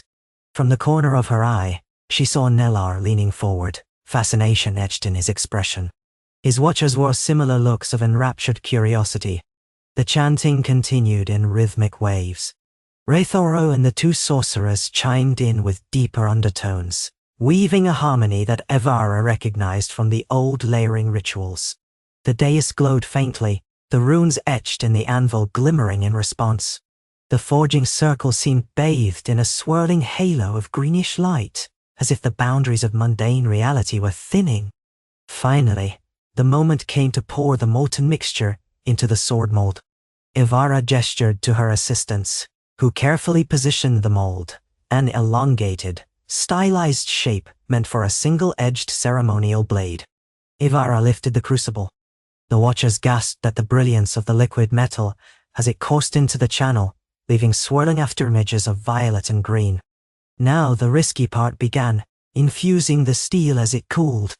She'd have to time the spell precisely, layering the magic so the metal's structure wouldn't tear itself apart. Maintaining her chant, she sprinkled a second measure of obsidian dust over the mold. Thin wisps of green flame flared, licking at the edges. The two sorcerers fanned out, reciting stabilizing verses in ancient Valyrian, their voices counterpoint to Evara's lead melody. For several long minutes, the hall was filled only with chanting, the crackle of coals, and the hum of arcane energy. The watchers stood transfixed, as though witnessing an otherworldly performance. Bit by bit, the metal cooled to a shimmering solidity, faint pulses of green and violet flickering beneath the surface. At last, Evara let her voice fade, chest burning from the sustained incantation. The first phase was complete. She straightened, letting the tension drain from her limbs. Raythoro gave her a subtle nod, silent praise for a job well done. The watchers broke out in hushed applause, apparently oblivious to how precarious the process had been. They likely assumed the forging was nearly complete. In truth, there remained much to do. The blade had to be freed from the mold, then heated again for shaping and quenching. Evara had planned each step down to the smallest detail, but the watcher's presence made everything heavier. With the first lull in the process, Nella spoke from behind the barrier. "A remarkable display, Master Evara," he said, his voice carrying. "Your layering incantations are as impressive as rumored. Might I inquire, does the powder you use come from a particular region of the Smoking Sea?" She shot him a guarded look. "The powders are carefully sourced," she replied, evading specifics. "They are part of my private forging repertoire." He arched an eyebrow. "Of course, proprietary secrets and all that. I meant no offense." Though his tone was genial, the watchers were scribbling furiously. She resumed her work, motioning for the next step to begin. The blade mold was gently submerged in a trough of heated water, saturating the steel with steam. Then, with practiced precision, Evara and her assistants broke away the mold, revealing the half-formed sword, a glowing, half-crystallized shape with runic lines swirling under the surface. The sight stole Evara's breath for a moment. She had never seen anything quite like it. Tendrils of violet streaked the steel like living veins. If it could be properly tempered, the result might be extraordinary indeed. The watchers murmured excitedly. Evara heard snatches of their conversation. "Remarkable color. Unlike standard Valyrian steel, the incantations must be key to the minute intervals of cooling." She forced herself to ignore them and moved on to heating the blade for shaping. At this stage, a single misstep could produce cracks or warping. Evara's arms strained as she lifted the half-formed blade with tongs and set it on the anvil. Her lead assistant began hammering in a steady rhythm, while another assistant manned the bellows. Sparks flew, each spark tinted in that eerie green. Evara tapped the blade with a specialized chisel, guiding the shape, all while continuing a softer incantation under her breath. Dr. Ior, Kepi Izgona. The words coaxed the steel's inner structure to remain supple under the hammer, to bond more deeply with the magical infusion. Raythoro circled the dais, staff in hand, reading the swirl of arcane energy. Occasionally, he'd glance at Evara, his expression concerned but trusting. Minutes bled into hours. The watchers grew restless, but they did not leave. Nila seemed particularly enthralled, occasionally whispering instructions to his scribes, who took meticulous notes. Ivara's muscles ached. The combination of intense physical labor and sustained chanting wore on her, and she recalled the days of mass forging, days of unending repetition that had nearly broken her. This time at least, she was forging a single blade, albeit a complex one. Her body could manage that. They reached the final shaping. The sword's form was all but complete, a single-edged blade with a curved tip reminiscent of certain Essosi scimitars, as specified by House Valyrian design. Now it needed quenching, a perilous process that could make or break the steel. Ivara had prepared a bath of specially infused oils, cooled to just the right temperature. She chanted in harmony with the two sorcerers, calling upon the runic words etched in the temple's walls. She lifted the blade. It hummed in the air, shimmering with flickers of green and purple. Then slowly, she submerged it in the oil. The watchers gasped as the oil burst into green flames. Ivara's heart lurched, but she kept chanting. Her arms shook with the effort of holding the blade steady in the flaming bath. Gradually, the flames subsided to a faint glow, and the steel within the oil darkened to a gleaming midnight hue. When she lifted the blade out, the watchers let out an audible exhalation. Ivara placed it carefully on a stone rack to cool, and the two sorcerers conjured a thin layer of shimmering air around it, stabilizing the residual energies. Her forging assistants set down their tools, exhaustion clear on their faces. Ivara herself felt dizzy, her head throbbing. But it was done. The forging was complete. A hush fell across the hall. The torch flames flickered. Rithara approached the dais, standing beside Ivara, and in a sonorous tone announced, "Behold the new blade of House Valyrian, forged in the tradition of Valyria, with the blessings of the arcane forge and the ancient wards of this temple." Polite applause broke out among the watchers. Nila stepped forward, his eyes gleaming, though whether from genuine awe or something else, Ivara could not tell. He drew close to the dais, but did not cross the barrier. "A triumph, Master Ivara," he praised. "May I approach to inspect the blade?" She gave Ritharo a questioning look, and he nodded faintly. She gestured permission, and two of her guards parted to allow Nilar to stand beside the stone rack. He peered at the sword, eyes roving over the swirling patterns under the steel surface. The final color was near black, yet shot through with faint lines of violet and green that caught the torchlight. A subtle ripple ran along its length. Even from a short distance, the watchers could see it was not ordinary Valyrian steel. It had a singular quality, a living depth that shifted as the blade moved. Nilar extended a careful hand over the blade, not quite touching it. "Beautiful," he whispered. "And powerful, if I'm not mistaken. My house will treasure it." He looked at Ivara with a cryptic smile. "You have outdone yourself. Truly this forging shall be remembered." The watchers chattered among themselves, excited. Some recorded notes on the blade's final appearance, others sketched rough outlines of its shape. Ivara felt a strange sense of both pride and unease. She had forged something extraordinary, but House Valyrian now held it. She wondered how they would wield that power, politically or otherwise. With the forging complete, a wave of fatigue crashed over her. Her assistants looked equally drained. She signaled for them to begin cleaning up, carefully storing leftover powders and coals. The watchers, meanwhile, continued to talk in hushed tones, occasionally pointing to the dais, the runic anvil, and the wards. Ritharo spoke diplomatically. "We'll let the blade cool fully overnight. Tomorrow, you may take it to your house for the official ceremony. In the meantime, the forging hall will remain closed, to allow the wards to settle and the energies to dissipate." Nilar inclined his head, a gracious gesture. "We thank you. Our house is in your debt. This blade will serve as a symbol of unity for Valyria's future." He paused, letting that phrase linger. Then, he drew himself up, signaled to his entourage, and turned to leave. As he stepped away, he placed a sealed envelope on a small table near the dais. "A token of gratitude," he said. "Inside, you'll find a certificate of payment. We'll see to the gold transfer in the morning." Ivara watched them depart, their footsteps echoing against the vaulted ceilings until the hall was left in a heavy silence. She let out a trembling breath and felt her shoulders slump. Ritharo and the sorcerers approached, scanning her for any injury. "You did well," Ritharo said gently, eyes reflecting the torchlight. She nodded, swallowing the dryness in her throat. "Let's make sure the blade is stable. I want to examine it more closely after it's had time to cool." They secured the forging hall and placed additional wards around the blade.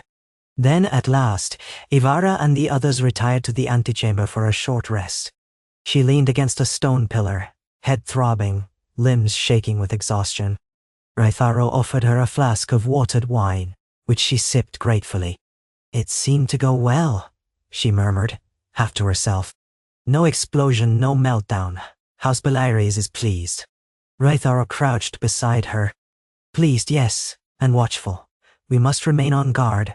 They learned something tonight, maybe not enough to replicate the entire process, but perhaps more than would like." His gaze flicked to the hall's entrance. "I wouldn't be surprised if some of their watchers were skilled in more than just note-taking." Ivara pressed her lips together, fighting a resurgence of tension in her chest. "Let them try. Without the stabilized incantations, they can't produce stable steel. They might create a flawed imitation or cause an accident if they rush." He nodded. "True, but House Valyrian is patient. Who knows what they'll attempt in the coming months." A weary silence settled between them, and Ivara felt her eyelids drooping. The forging had taken all her strength. For a moment, she allowed herself to drift into a half-sleep. She dreamt of molten metal swirling in a dance with flickers of green and violet. Then, a haunting face emerged in the swirl. Serena, calling to her from beyond the veil. Ivara jolted awake, heart hammering. "You should rest," Ritharo said gently. "We'll post guards here. In the morning you can study the blade more thoroughly." She exhaled shakily and nodded. They arranged for a couple of loyal soldiers to stand watch overnight. Then Ivara and Ritharo left the forging hall, stepping out into the temple courtyard. The sky above was a tapestry of blackness and faint stars. Though the long night had ended, the climate still hadn't fully stabilized. Cold drafts lingered, swirling fallen ash in the corners. Ivara parted ways with Ritharo, heading back to her private chamber in the old temple's side wing. A narrow cot awaited her, tucked behind an ornate screen that depicted stylized dragons. She fell onto it gratefully, letting her mind slip into a restless sleep. Again and again she saw sparks of green flames dancing in the darkness. At first light, she rose, still groggy but driven by curiosity. She wanted to see how the blade had cooled overnight. After splashing her face in a basin of cold water, she made her way to the forging hall, nodding to the guards at the entrance. One guard, a young man with a bandaged arm, reported that the night was uneventful, save for a few curious servants of House Valyrian who attempted to linger around the hall. They were turned away. Inside, she found the sword resting exactly where she'd left it. Early dawn light filtered through the broken temple windows, illuminating the blade's surface. Ivara approached slowly, heart thumping. She noticed that the steel's color had darkened further, the swirling patterns now more subdued, like faint glimmers beneath a mirror-black exterior. With reverent care, she lifted the sword. It felt light and balanced, a synergy of hardness and flexibility that Valyrian steel was known for, but with an even sharper edge. Running a thumb carefully along the blade, she felt a faint tingle, as though static electricity crackled under her skin. She tested the blade's weight, swinging it gently through the air. The steel sang with a humming resonance that set her teeth on edge, though not unpleasantly. She remembered forging swords with a faint musical pitch, but this was different, deeper, layered with an odd echo. She placed the blade on the anvil, and decided to test it against a small iron rod. Gently, she tapped the rod with the sword's edge. The rod snapped in two with minimal force, the cut smooth and clean. "Impressive," muttered one of the guards. Ivara gave a slight nod of agreement. House Valyrian now possessed a blade that was not only ceremonially striking but lethally effective. A small pit gnawed at her stomach. Would they confine this masterpiece to a ceremonial dais, or use it to shift the balance of power in Valyria? Moments later, Ritharo arrived, flanked by a senior steward carrying a ledger. They inspected the sword together, marveling at its properties. The steward meticulously recorded dimensions, weight, and any visible runic patterns. Ivara's gaze lingered on the blade's surface, and a flicker of sadness tugged at her heart.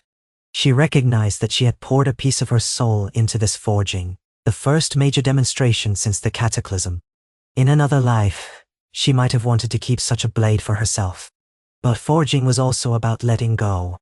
Nila Belaires arrived mid-morning, accompanied by a smaller retinue.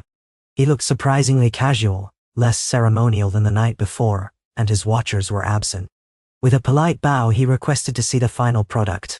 Ivara presented the blade to him, handle first.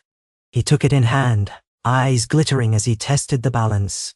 A brief flicker of caution crossed his face, as though the sword's resonance startled him, but he masked it quickly with a confident smile. "A remarkable piece indeed," Nila said. "House Belaires is indebted to you, Master Ivara, and to Lord Retharo. The gold transfer has been made to your accounts, and we have also arranged for additional shipments of that special ore, should you wish to continue your research."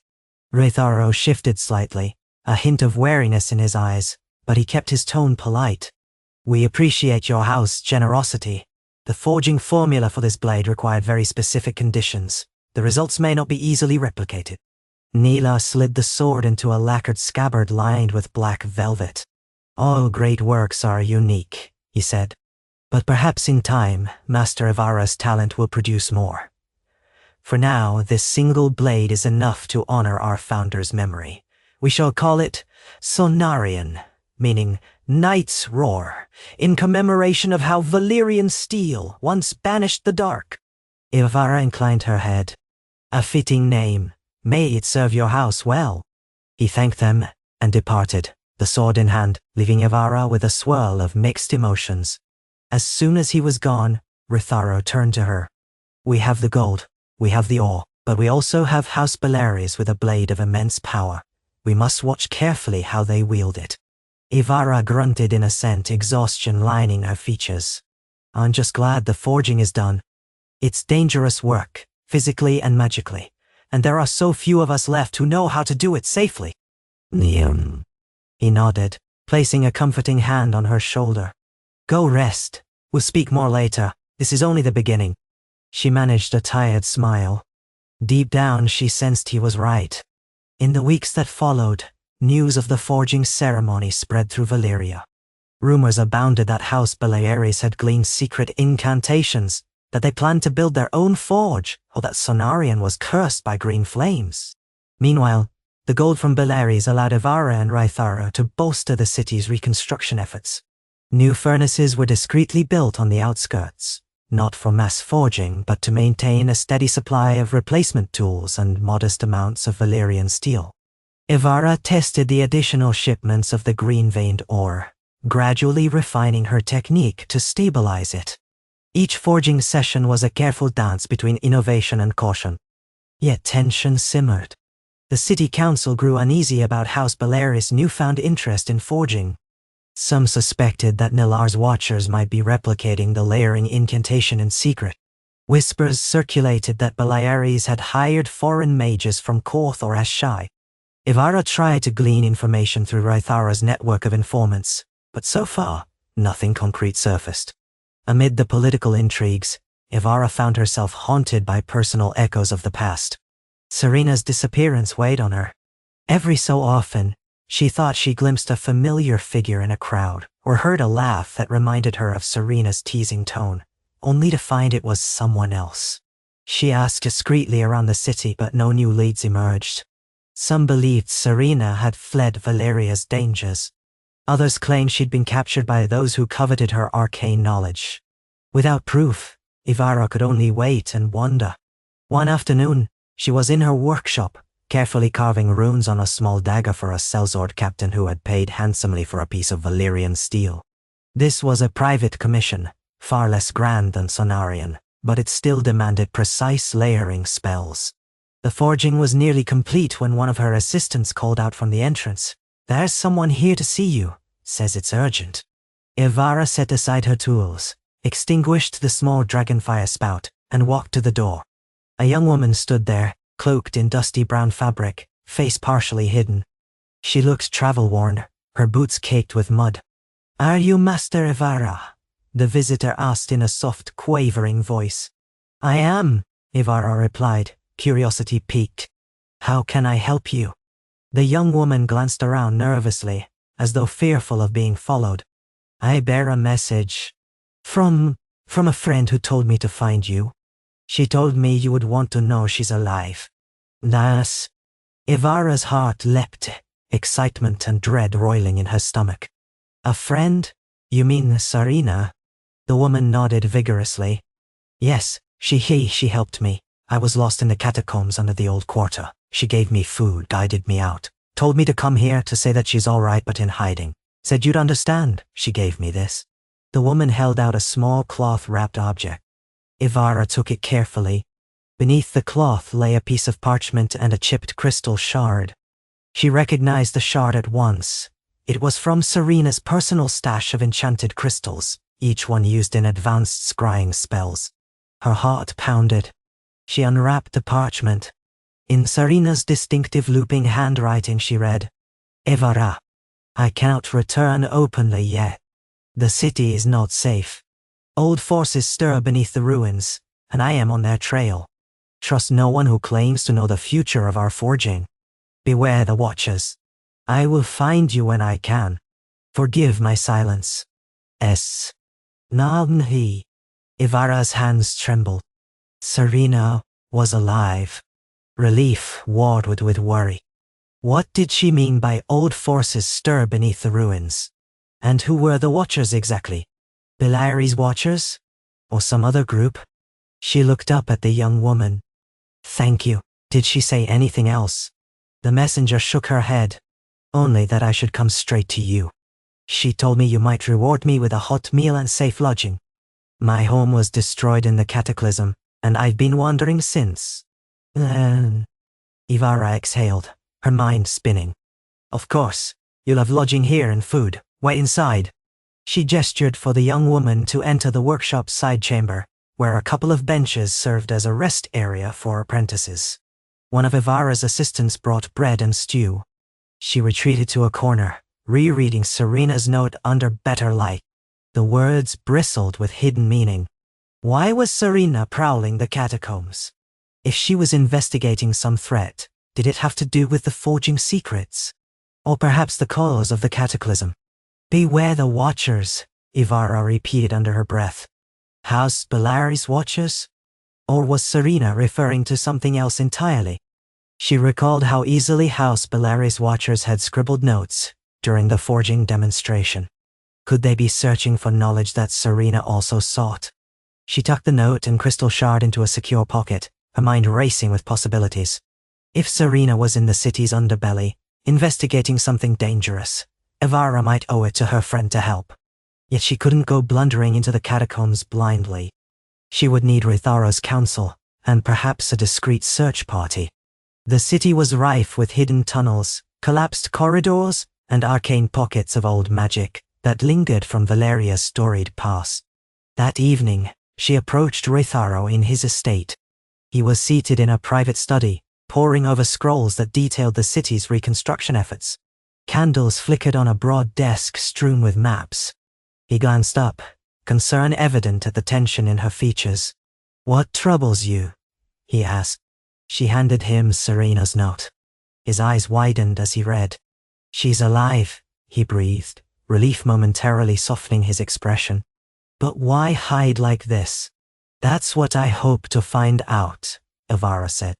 "She mentions old forces stirring beneath the ruins, Watchers, danger. It aligns with the sense we've had lately that House Valyrian, or perhaps other factions, are delving into hidden lore. Serena might know something about the cause of the forging cataclysm. Perhaps she discovered a deeper threat." Ritharo set the note aside, fingers steepled. "Serena always had a knack for arcane research. If she's warning us, it means the threat is real. We need to find her, but carefully." No. They spent hours discussing how to proceed. A direct expedition into the catacombs would draw attention. House Valyrian and other rival factions might take it as a sign that Ivara suspected them. And the catacombs were vast, partly collapsed, rife with monstrous creatures and leftover illusions from centuries of Valyrian spells. Rytharo proposed a small search team, led by a trusted ally or two. They would explore discreetly, focusing on regions rumored to be accessible near the old quarter's collapsed roads. Ivara agreed. I won't rest until I talk to her. She might hold answers about the forging secret and why the Watchers are so interested. The next few days, she carried on with her forging duties in the open, to avoid suspicion. She accepted small commissions, attended brief city council sessions, and visited local markets. All the while, Rytharo assembled a clandestine group of 5 skilled men and women. A pair of city guards he trusted implicitly, a stoneworker familiar with underground passages, and 2 discreet acolytes from the Temple of Valyrian who specialized in wards. They would search for clues of Serina's whereabouts. Ivara longed to join them personally, but Rytharo insisted she remain visible in the city, forging, so no one would suspect a covert operation. Frustrated though she was, she recognized the wisdom in his advice. Late one night, she met the search team in a quiet courtyard overshadowed by a leaning tower. The stoneworker pried up a rusted grate, revealing a ladder descending to darkness. This tunnel leads toward the old quarter catacombs, he whispered. Expect collapsed passages, underground streams may be worse. Keep your torches lit. They slipped down one by one, the grate closing overhead with a metallic clang.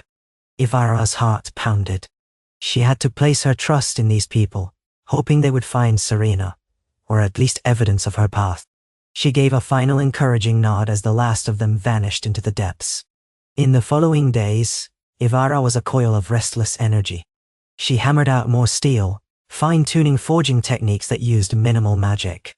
The city council was still torn over forging expansions, but because of the success of Sonarian, fewer lords dared openly challenge Ivara's smaller operations.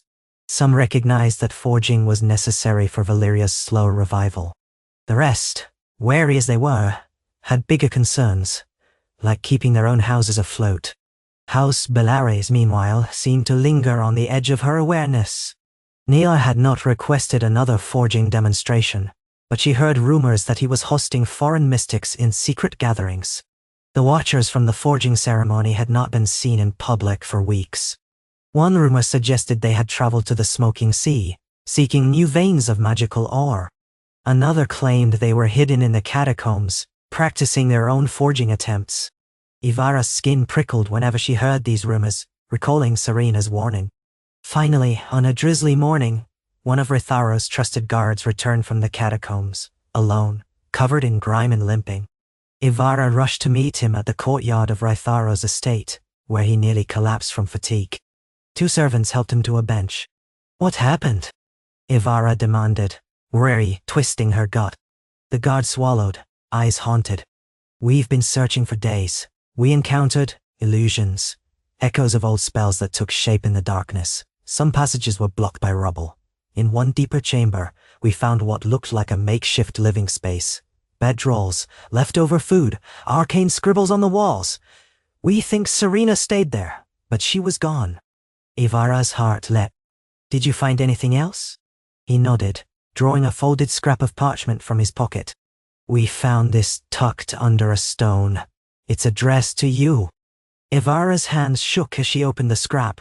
The writing was rushed, nearly illegible, but clearly Serina's. Eh? You're closer than you think. The Watchers have grown bold. They test forging spells in the deep halls. Something twisted in the magic. I had to flee again. I'll leave signs if I can. Beware false illusions. No. Ivara's mind reeled. So Serina had indeed been living in the catacombs, tracking Watchers who were experimenting with forging spells. That had to be House Valyrian, or some faction allied with them, right? Who else would be testing forging spells in secret? She looked at the guard, voice tight. What about the rest of your team? His expression darkened. We got separated in a collapse. Rocks fell, blocked the corridor. I barely found a way around. I suspect they're still searching for another route out. I couldn't go back. My torch was nearly spent, and illusions were growing stronger. I had to surface. Ivara grit her teeth in anxiety. We need to organize a rescue. A bigger team, better prepared. Ritharo arrived at that moment, having heard the commotion. He took in the situation, eyes grave. A direct rescue might draw too much attention, he warned. But we can't leave them. Let's gather more supplies and skilled wards. We'll make an expedition at dawn tomorrow. Quietly. I'll come as well. Ivara, determined, nodded. She refused to let more loyal people vanish or be harmed in the catacombs. If House Valyrian was meddling with forging spells down there, it posed a threat not only to those explorers, but potentially to the city itself. Old illusions and unbound magic could spiral into disasters reminiscent of the cataclysm, if triggered by incompetent tampering. All that night, Ivara prepared. She fashioned small steel spikes, each etched with runic wards that might repel illusions. She packed a satchel of forging powders that could, in theory, disrupt arcane energies. She even carried a dagger of Valyrian steel, one of her personal creations, light and deadly. Sleep was impossible. At dawn, under the guise of an ordinary cargo run, Ivara and Ritharo joined a group of stoneworkers, temple acolytes, and 2 loyal guards. They concealed their weapons and equipment in wagons piled with rubble, then made their way to an abandoned corner of the city where the old quarters catacombs lay beneath. A hidden entrance gate where an ancient building had collapsed. Torchlight flickered on wet stone as they descended into the darkness. Immediately, Ivara felt a shift in the air, a faint hum of lingering magic, as if the catacombs remembered centuries of sorcery practiced in Valyria's heyday. At first, the path was relatively clear, though rubble forced them to crouch in places. Ritharo led with a staff that glowed faintly, a warding enchantment guiding their steps. Now and then, illusions flickered at the edges of the torchlight, phantom shapes dancing just out of sight. Ivara recalled legends that Valyria had once performed necromantic experiments in subterranean labs, or that the city's old priests had sealed away monstrous creations. She tried to focus on the mission, find the missing search team, find any trace of Serena, and discover what the Watchers were doing. Deeper they went, stooping under low arches. Strange glyphs carved into the stone flared briefly as they passed. Now and then, they heard distant echoes, the drip of water, the scuffle of rats, the faint hiss of air through cracks. It was a labyrinth, and Ivara could almost feel the catacombs breathing around them. Ritharo paused at a junction where 3 tunnels diverged. "Which way?" he asked quietly. The stoneworker studied the ground, shining a lantern on footprints in the dust. They followed the largest set of tracks, presumably those of their missing search party. Not far along they found evidence of a recent collapse, a pile of stones partially blocking the tunnel. Ivara's heart tightened.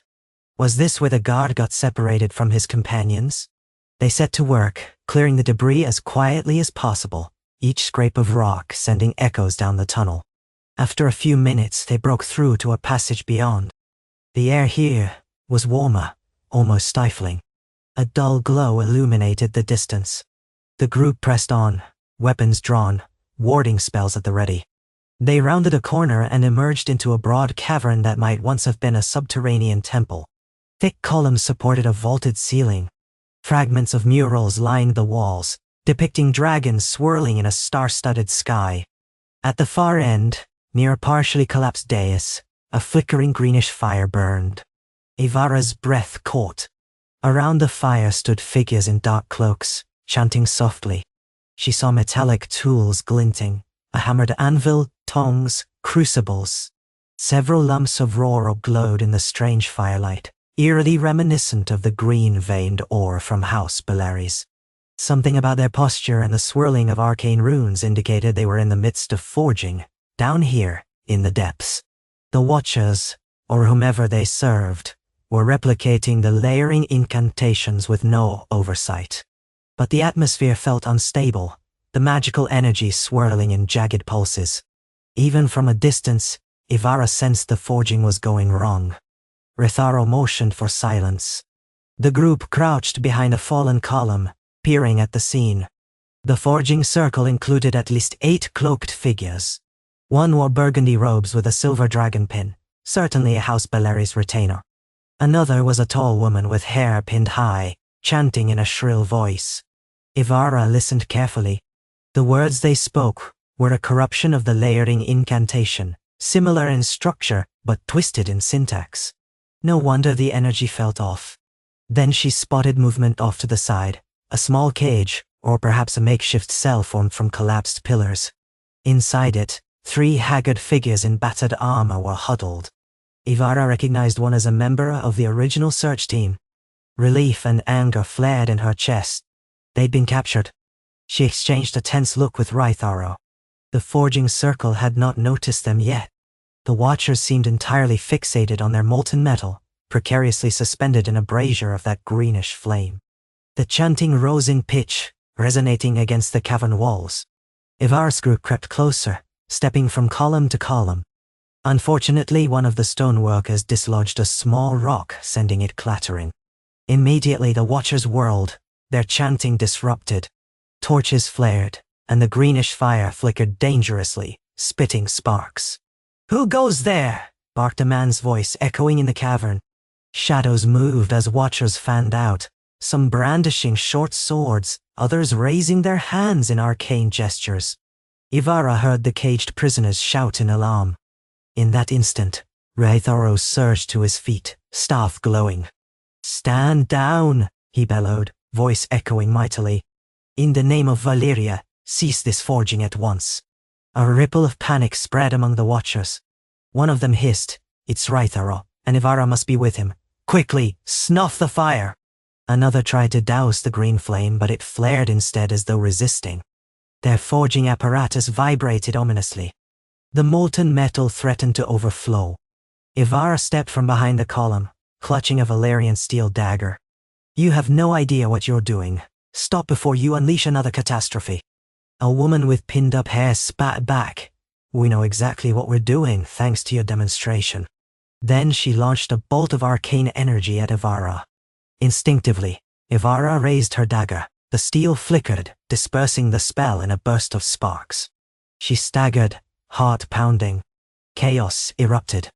2 Watchers lunged toward Rytharo's group with drawn blades.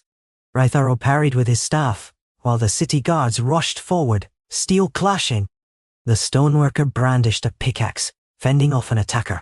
Meanwhile, Ivara sprinted toward the half-formed forging circle. If they didn't stabilize the molten metal quickly, it could trigger an explosion, especially with illusions swirling in the catacombs. A figure stepped into her path, a tall man wearing burgundy robes. His eyes gleamed with a fanatic light, and in his hand was a small crucible of shimmering powder. "You will not ruin this," he hissed, hurling the powder at Ivara. A burst of green sparks peppered her, stinging like embers, but she pressed on. Summoning her training, she recited a quick protective incantation. The sparks fizzled out against her protective aura. She tackled him, slamming him against a chunk of fallen column. He yelped, dropping the crucible. Beneath him the brazier of molten ore seethed, flaring with an eerie glow. The Watcher's forging incantation, half completed, hung in the air like a discordant echo. Wrenching her dagger free, Ivara pressed it to the man's throat. "Where did you learn this? Who taught you the layering spells?" She could hear the clamor of fighting all around, swords ringing in the murk. He spat blood, eyes wild. "House Bellaris needs no teacher. We have our own knowledge now. The forging belongs to all Valyria, not just you." She grimaced at his fanatic tone. Another wave of green flame erupted from the brazier, licking dangerously close to them. "You're going to destroy us all with your bungled attempts," she yelled over the roar. She tried to scramble away, seeing the molten metal swirl as if possessed by a malevolent force. Meanwhile, Rytharo held off 2 Watchers at once, staff crackling with arcs of protective magic. The city guards broke the lock on the makeshift cage, freeing the captured search team members. Shouts rang out as illusions flickered, forming ghostly shapes that swooped overhead. It was as though the chaotic forging had ripped open a pocket of old Valyrian magic, letting nightmares slip through. Ivara sensed the brazier reaching a tipping point. A high-pitched keening sounded, vibrating the stone floor. The watchers who remained able-bodied tried to salvage their forging apparatus, chanting frantically. But the swirl of energy was beyond their control. Ivara realized with dread that if it blew, the entire cavern might collapse in an arcane explosion. She scrambled to her feet, dagger in one hand, a pouch of forging powder in the other. If she could disrupt the molten metal with the right mixture, it might short-circuit the reaction and cool quickly, averting a disaster. She half ran, half stumbled toward the brazier, ignoring the watchers shouting behind her. With shaking hands, she tossed a handful of obsidian-laced powder into the molten ore. Dr. Yoros, Dr. Yoros S, she muttered, reciting a quenching incantation. The swirling green metal hissed, flaring once more in a burst of sparks that stung her face. She cried out, but kept chanting. Another handful of powder, another stifled burst of flame. Slowly, painfully, the molten metal turned sluggish, its color dimming from bright green to a murky black. A watcher lunged at her from behind, a blade aimed for her back. She twisted just in time, the enemy sword grazing her shoulder. Pain shot through her. She dropped to one knee, breathing hard, dagger at the ready. Before her assailant could strike again, a guard from Rithara's group tackled him, sending them both tumbling. It was enough time for the forging meltdown to subside. The brazier's flames sputtered, extinguished by Ivara's powders and incantations. The immediate threat of an explosion faded. One by one, the watchers either fell in the scuffle or fled down dark tunnels. The illusions overhead dissolved, leaving the cavern thick with smoke and the smell of scorched metal. When the dust settled, Ritharo and Ivara helped gather the wounded. 2 watchers lay motionless, while others had vanished into the deeper catacombs. The city guards who had been caged were alive, though battered. The forging apparatus was a ruin, twisted metal stands, a half-solidified lump of black slag in the brazier. Ivara's chest burned, and blood trickled from her shoulder wound. Ritharo grabbed her arm, concern in his eyes. "You're hurt." She shook her head, teeth clenched. "I'll manage. We need to see if Serena's here."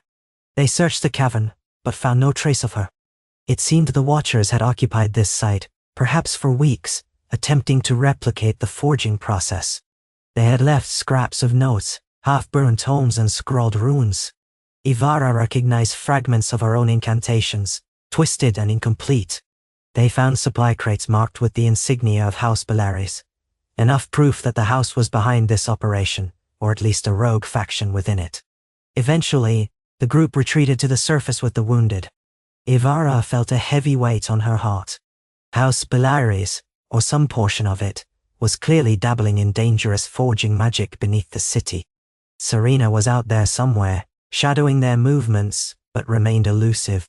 And the watchers, though driven from this chamber, might attempt their forging experiments elsewhere. Rithara supported Ivara as they emerged into the grey daylight. She winced, pressing a cloth against her wounded shoulder. "This is worse than I feared," she muttered. "They're not just trying to replicate forging. They're perverting it." He nodded grimly. "We must bring this to the council. House Valyrian cannot be allowed to toy with the city's safety, but we have to tread carefully. Naylor will deny involvement, claim these watchers were acting without his approval." Ivara's eyes burned with anger. "They learned enough from me at that demonstration to be dangerous. I should have refused them." "You couldn't have known," Ritharo said, voice weary. "Let's secure these notes and the crates as evidence. We'll reveal them to the council. Perhaps we can force House Valyrian to disavow the watchers, or at least put a stop to their forging attempts." But as Ivara gazed back at the collapsed entrance to the catacombs, she felt far from hopeful. Serena's cryptic warnings rang in her ears. Old forces stirred. The watchers were bold. And this was just one forging site among who knew how many. If they triggered another citywide catastrophe. Ivara swallowed hard, thinking of the long night, the forging cataclysm, the fragile state of Valyria's rebirth. She thought of Sonarian, the blade she had crafted for Valyrian, and how it might serve as a symbol for them to rally behind. Yes, they would confront House Valyrian. But she had a gnawing sense that a deeper conflict had only begun, one that pitted the destructive ambition of forging's misuses against the careful knowledge she and Ritharo protected. As she limped away, the bright sky overhead felt distant, the day's light overshadowed by the labyrinth of shadows lurking beneath the city. In time, she would find Serena. In time, she would unmask the Watchers and their treachery. But for now, she had won only a partial victory and a glimpse of the dark fractures threatening to tear Valyria apart from within. Days passed in a tempest of inquiries and private council sessions. Ritharo leveraged the captured crates and the Watchers' forging apparatus as proof that House Valyrian sponsored illegal forging in the catacombs. Nila Valyrian feigned shock and ignorance, insisting any Watchers found below were renegades acting without his sanction. No one truly believed him, but the evidence did not directly link him or his top lieutenants. Political tension spiked. Several lords demanded an immediate crackdown on unsanctioned forging. Others saw an opportunity to challenge House Valyrian's influence.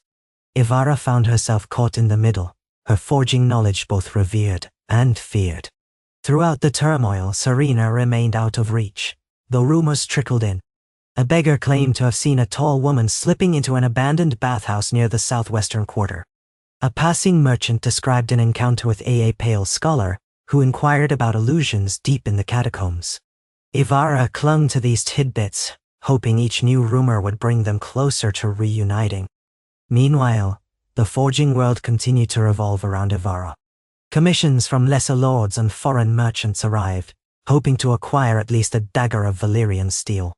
While the city council bickered, she maintained a steady small-scale production, guided by caution. She refined her research with the green-veined ore, discovering ways to quell its volatility through layered chance. Yet always she felt the Watchers' eyes upon her. Which lords truly opposed House Valyrian? Which were in secret alliances? The lines were blurred.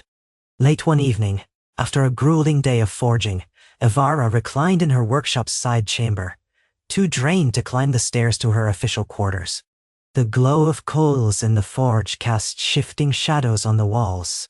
She absently traced the scars on her forearms, memories drifting. Of her father teaching her to swing a hammer, of her first time forging real steel, of the frantic days forging thousands of blades to stave off the others. So much had changed. Valyria had survived the long night, but the city's internal darkness remained potent. Her eyelids drooped, and she began to drift into a restless doze. Then, a whisper startled her awake, a soft, echoing hush that she couldn't quite locate. She jolted upright, scanning the chamber. The door was locked, the window shuttered. Still, she heard it again, like a faint sigh of wind, but carrying the cadence of her name. Ivara. She rose slowly, heart pounding. Could it be an illusion? A trick of leftover forging magic? She inched toward the forge, Valyrian dagger in hand, every sense alert. The whisper came again. Suddenly, a swirl of pale mist gathered near the forge's coals, coalescing into a hazy shape. Ivara gasped, stepping back. The figure's features sharpened just enough to reveal a face, Serena. She appeared translucent, as though formed of moonlight. Her eyes were hollow, her lips parted in silent urgency. Serena. Ivara breathed, disbelieving. This had to be a spell construct, the projected image from somewhere else. The catacombs? Ivara, the apparition whispered, voice thin but recognizable. I have little time. Old wards block me from reaching you. I found something, deeper than we feared. The Watchers. House Valyrian is only a piece of it. Her form flickered, as if the spell was unraveling. Ivara, heart clenching, stepped closer. Where are you? We can come get you. Ritharo can help. The ghostly image shook its head. Aim. Near the obsidian caverns beneath the southwestern quarter. The Watchers have tapped into an ancient forging site. Something sleeps there, or stirs. The illusions are echoes of its presence. If they awaken it, her voice cracked with static. Awaken what? Ivara demanded, terror weaving in her chest. Serena. It's an ancient forged spirit, older than Valyria, Serena's image managed. They call it the Dawn Flame or something. If they bind it, they could replicate or surpass your forging. The cataclysm was just a whisper of its power. You must not let them. Her voice dissolved in a rush of static, and the image wavered. Ivara lunged forward, as if she could cling to Serina's ghostly shape. Wait, don't go, Serina. But the apparition fizzled, vanishing into motes of pale light that melted into the forge's embers. The chamber fell silent. Ivara was left trembling, dagger still in hand. Her mouth was dry, heart racing with a new sense of dread. The Watchers were trying to harness some primordial force hidden deep below the city, something that could replicate or surpass Valyrian forging. If they succeeded, the consequences could be catastrophic. The forging meltdown that nearly destroyed Valyria might be nothing compared to unleashing an ancient forged spirit. She had to act. Serina's message, though brief and fragmented, was clear. House Valyries wasn't merely after duplicating Ivara's technique. They were after an even older power. And in doing so they might tear the city apart, or worse. Ivara locked up her workshop and ran through the dark streets to Rythara's estate. Guards at the gate blinked in surprise as she breathlessly demanded to see him. Moments later she was ushered into his private study, where he sat reviewing scrolls by lamplight. His eyes widened at her disheveled state. "Serina appeared to me," she panted, knees weak. "As an apparition. She says they're trying to bind an ancient forged spirit beneath the southwestern quarter. Something older than Valyria, with the power to shape steel beyond anything we've done. If they succeed..." Rytharo stood so abruptly he nearly knocked over his chair. "I've heard scattered legends about living flames in the deeps. It was said the earliest dragon lords communed with such spirits to learn the forging of Valyrian steel. Most believe them to be myths. No." Ivara drew a shaky breath, recalling half-forgotten fragments of lore. If House Valyri's Watchers found a way to summon or bind it, they might create unstoppable forging powers, or lose control and unleash destruction. He nodded grimly. "We cannot let them meddle with forces beyond mortal ken. We must descend again, this time prepared. We'll gather those we trust, form an expedition to the southwestern catacombs. If Serina is right, that's where they're heading. We have to stop them, or at least disrupt whatever ritual they plan." Ivara's mind spun with possibilities. She thought of forging wards, of spells to quell living flames, of the small runic implements she'd used to tamper with the Watcher's molten metal. Would any of it be enough against a primordial entity? She squared her shoulders, determination surging amid the fear. "We do whatever it takes," she said. "I won't let my forging knowledge be twisted into a gateway for some ancient horror. Serina risked everything to warn us. We owe it to her, and to the city, to stop this madness." Rytharo placed a comforting hand on her uninjured shoulder. "We'll prepare at once. Gather your forging powders, your wards. Rally the guards who proved loyal. At first light, we descend. With luck, we'll find Serina, disrupt the Watcher's ritual, and seal away this forged spirit for good." Ivara nodded, exhaustion and adrenaline coursing through her veins. A deeper struggle loomed, one that might eclipse even the forging cataclysm in peril. In the quiet hours before dawn, she packed every magical tool she possessed: obsidian dust, runic rods, carefully infused forging powders, her personal Valyrian steel dagger, an amulet for warding illusions. She thought again of the long night, when they'd battled an army of ice. Now she faced a threat of fire from the city's underbelly. The world, it seemed, was never without its looming cataclysms. Before setting out, she paused in her workshop to gaze upon a battered shield from the war against the others, a relic of that desperate time. The memory reminded her that courage and unity had prevailed then. Maybe it would again. Steeling herself, she stepped into the faint light of morning, ready to confront the Watchers and the primeval force they sought to unleash. The southwestern quarter of Valyria was a tangle of collapsed stone structures, half-rebuilt dwellings, and old workshops. Even a year after the forging cataclysm, the region remained partially abandoned, with only scattered laborers picking through rubble. Rumors said the entire district lay over a precarious fault line, prone to the release of sulfuric gases from below. The Watchers chose well if they wanted privacy. Rytharo's expedition consisted of a dozen trustworthy individuals, city guards, acolytes skilled in illusions, a pair of stoneworkers, and Ivara herself. Each carried a satchel of supplies, a weapon, and a runic token to ward off illusions. They posed as a construction crew at first, hauling carts of rubble toward a half-ruined building. But once they reached the site, they abandoned the carts and slipped down a gaping fissure in the floor. The descent was steeper and more treacherous than their previous journeys. Chunks of stone jutted at odd angles, forming a jagged path downward. Torchlight flickered on damp walls, streaked with salt deposits. The air grew hot and stifling the deeper they went, a sure sign of volcanic activity. Now and then, a whiff of sulfur burned Ivara's nostrils. She recalled the unstoppable forging efforts of the past, fueled by Valyria's geothermal heart. If a forged spirit truly dwelled beneath, then perhaps it had been overshadowed by the city's own flames until now. They inched along for what felt like hours, crouching through narrow passageways and carefully stepping over deep crevasses filled with steaming water. Gradually, the tunnels opened into larger chambers, some partially carved by ancient hands, others left in rough, volcanic shapes. Ivara felt a subtle pulse in the rock, like the beating of a distant heart. Reitharo's warding staff emitted a soft glow, guiding them through illusions that tried to blur the path. Then they heard voices echoing. Harsh chants mixed with the crackle of flames. The watchers had to be close. Reitharo signaled for silence. The group extinguished most torches, relying on the glow of a few hidden lanterns. Ivara's heart hammered. She reached for her dagger, reminding herself of each protective spell. They slipped into a vast cavern lit by shimmering streams of molten rock. The heat was intense, sweat beading on everyone's faces. Towering stalactites dripped with glimmering minerals. At the far end, an ancient platform rose, carved with draconic imagery.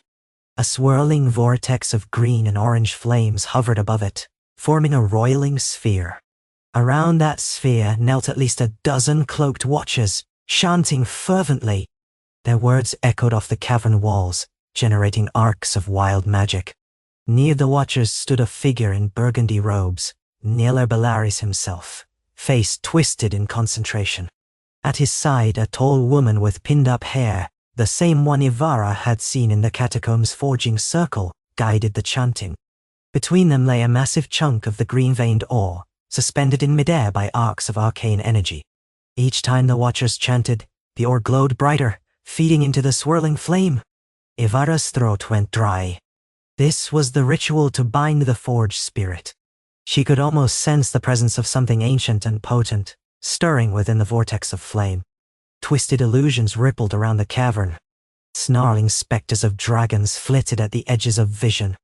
The watchers wore expressions of rapt ecstasy, as though they were on the cusp of summoning unimaginable power.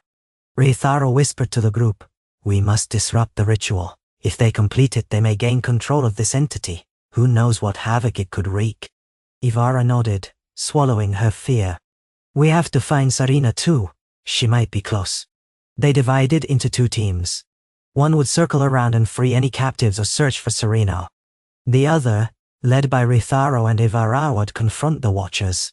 The plan was simple: disrupt the ritual before it reached completion. Ivara carried a pouch of specialized forging powders, designed to dampen arcane reactions, plus an amulet key to break illusions. She prayed it would be enough. The Watchers continued their chant, oblivious to the intruders. Nila raised his arms, voice resonant. "Forge spirit of the deep, heed our call. Bend your flame to our steel. Let your ancient might flow into House Bellaris. We shall be the new lords of forging, surpassing even the dragon lords of old." A crackling roar echoed from the vortex. Ivara felt a wave of power slam into her mind, a terrifying presence that brushed against her psyche like a scorching wind. Her vision swam. She saw images of Valyria's past, molten rivers of metal, dragons swirling overhead, forging hammers striking in perfect unison. Then she snapped back to the present, sweat pouring down her temples. Rithara squeezed her arm. "Focus. Let's go." They moved in. The Watchers finally noticed them, some gasping in alarm, others raising their hands to hurl spells. Ivara darted behind a basalt column, barely dodging a crackling arc of green fire. She felt the heat singe her hair. Reitharo countered with a warding blast, deflecting a volley of conjured shards. Nilar whirled, face livid.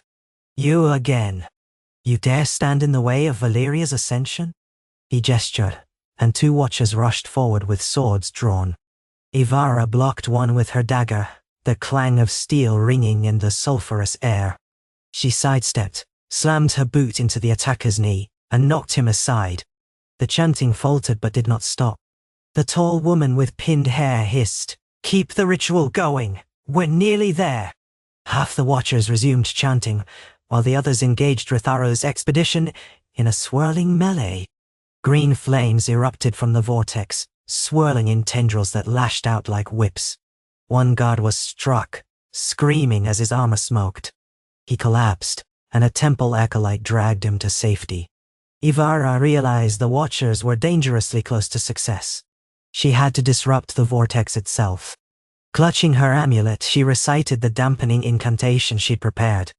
Dr. Yor Belmon, Dr. Yor Belmon, Aorion Curimbre. She hurled a handful of forging powder into the swirling flame. Instantly, the sphere shuddered, flaring with a shriek. The watchers cried out, some staggering. Nilar's voice rang above the din, furious. "No! Protect the vortex!" He hurled an arc of bright green lightning at Ivara. She narrowly dodged, the bolt tearing the basalt behind her.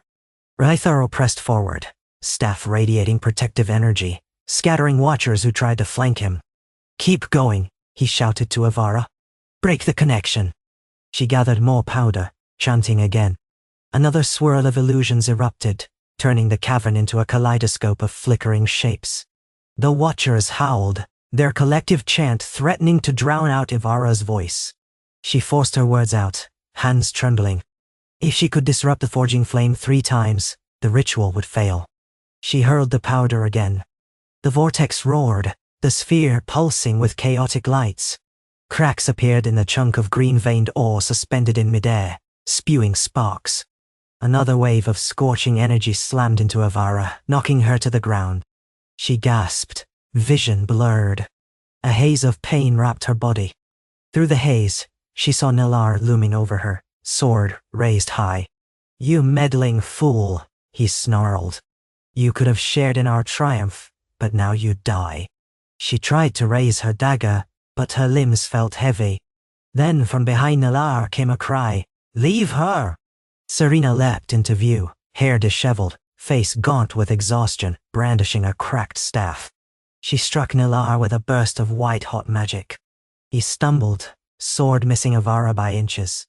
Ivara scrambled backward, heart pounding with relief at the sight of her friend.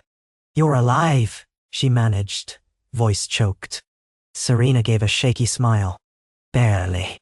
She extended a hand, helping Ivara up. "I've been tracking them for weeks, trying to sabotage the ritual from the edges. Didn't expect you to come crashing in so soon." Ivara steadied herself, ignoring the throbbing pain in her body. "We had to. They're summoning that spirit." "I know," Serena said quickly, eyes flicking to the vortex. "We have one chance. If we can break the anchor at the moment they try to bind it, the spirit might withdraw, but we have to time it perfectly." Nilar regained his footing, fury contorting his face. "Traitor!" he spat at Serena, slashing his sword. She blocked with her staff, sparks flying. He kicked at her legs, forcing her to stumble. Ivara lunged with her dagger, catching Nilar's sword arm and drawing blood. He roared in pain, staggering back. In that brief opening, Ivara saw the green-veined ore suspended in the vortex. That had to be the anchor. If they could destroy it right as the Watchers attempted the final binding, the spirit might flee. She locked eyes with Serena, nodding. Together they rushed the swirling flames, ignoring the Watchers chanting desperately to complete the ritual. The heat was terrifying, each breath scorching. Arcs of flame lashed out, but Serena raised her battered staff, weaving a barrier. Ivara summoned the last of her forging powder. They reached the dais, the chunk of ore crackling with fractures. The Watchers cried out, "No!" in unison. In that instant, a monstrous roar shook the cavern. The forge spirit, partially manifested, swirled in the vortex like a colossal, flaming serpent. It lashed at the watchers, almost as if enraged by their attempts to bind it. Ivara sensed it was at the tipping point, neither fully summoned nor banished. "No!" Serena yelled. Ivara hurled the entire pouch of obsidian-laced forging powder at the chunk of ore. Serena slammed her staff onto the dais, releasing a burst of white light. The watchers screamed. The chunk of ore exploded in a plume of green sparks, the vortex shrieking like a wounded beast. A shockwave blasted across the cavern, sending watchers flying in toppling columns. The swirling illusions collapsed, replaced by raw magical backlash that crackled in the air. Ivara and Serena dove behind the dais, shielding themselves. For a moment it felt as though the world was ending. Rocks fell, molten streams hissed, the entire chamber shook. Then, in a wail of dissipating magic, the forge spirit withdrew, the flame vortex imploding on itself. The air rushed in, howling. Chunks of basalt crashed from above. By the time the chaos subsided, the cavern was half collapsed, the dais shattered. A haze of dust and steam obscured everything. Ivara coughed violently, lungs burning. Serena lay beside her, eyes open but dazed. Raytharo and the rest of the expedition emerged from behind fallen columns, coughing and tending to the wounded. Of the watchers, some lay unconscious or crushed beneath rubble. Nila Belaires was nowhere to be seen, perhaps fled or buried in the collapse. Serena grabbed Ivara's arm. "We did it," she rasped. "The spirit's gone, for now." Ivara nodded, tears mixing with the grime on her face. "Thank you for saving me." She pulled Serena into a brief, fierce hug. Around them, the battered survivors began to climb out of the wreckage, helping one another. The Watchers' grand attempt to bind an ancient power had ended in ruin. As for House Belaires, their ambitions would likely be exposed once word spread of this fiasco. With careful steps, they navigated the collapsed cavern, guiding the wounded. Several Watchers still breathed, though most were unconscious. They'd face justice in the city above. By the dim glow of Retharo's staff, the group found a tunnel that led them out. Ivara managed to walk, though her entire body ached. Serena leaned on her, wincing with every step. Hours later, they emerged into the grey light of late afternoon. A wave of fresh air greeted them. Ivara nearly collapsed, relief mingling with exhaustion. The southwestern quarter's skyline loomed, half-ruined and ominous but infinitely safer than the labyrinth below. That evening, after ensuring the wounded were tended and the Watchers taken into custody, Ivara and Serena sat in a modest courtyard behind Rytharo's estate. Lanterns flickered, casting soft shadows on the walls. Serena sipped a cup of herbal tonic. Ivara's shoulder was bandaged again, along with fresh bruises. They exchanged a long, weary look. No words were needed to convey the enormity of what had happened. At length, Serena broke the silence. "You must be furious with me," she said, voice soft. "I vanished without a word." Ivara shook her head. "I was worried sick, but I'm just glad you're alive. I feared the worst." Serena's gaze dropped. "I stumbled on clues about the Watchers, so I went underground to find proof. Then I realized they weren't just forging illegally. They were searching for an ancient power. By then, it was too late to simply walk away. I had to stay hidden." Ivara's throat tightened. "You saved us today. I can't blame you for wanting to stop them." A faint smile touched Serena's lips. "That's what friends do." They fell silent again, letting the night air wash over them.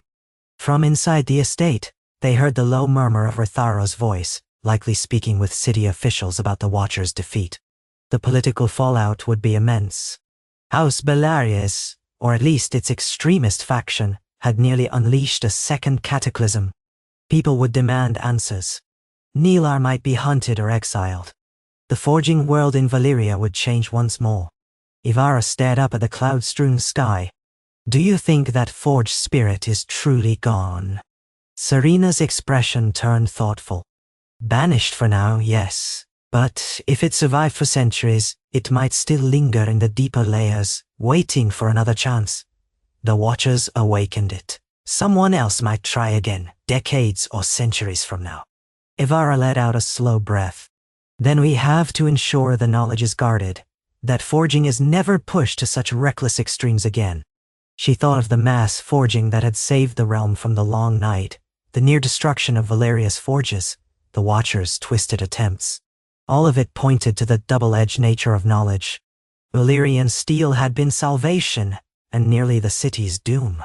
The line was as thin as a freshly honed blade. "We'll rebuild carefully," she said, meeting Serena's gaze. "With respect for the old powers, without trying to enslave them. Retharo will stand with us.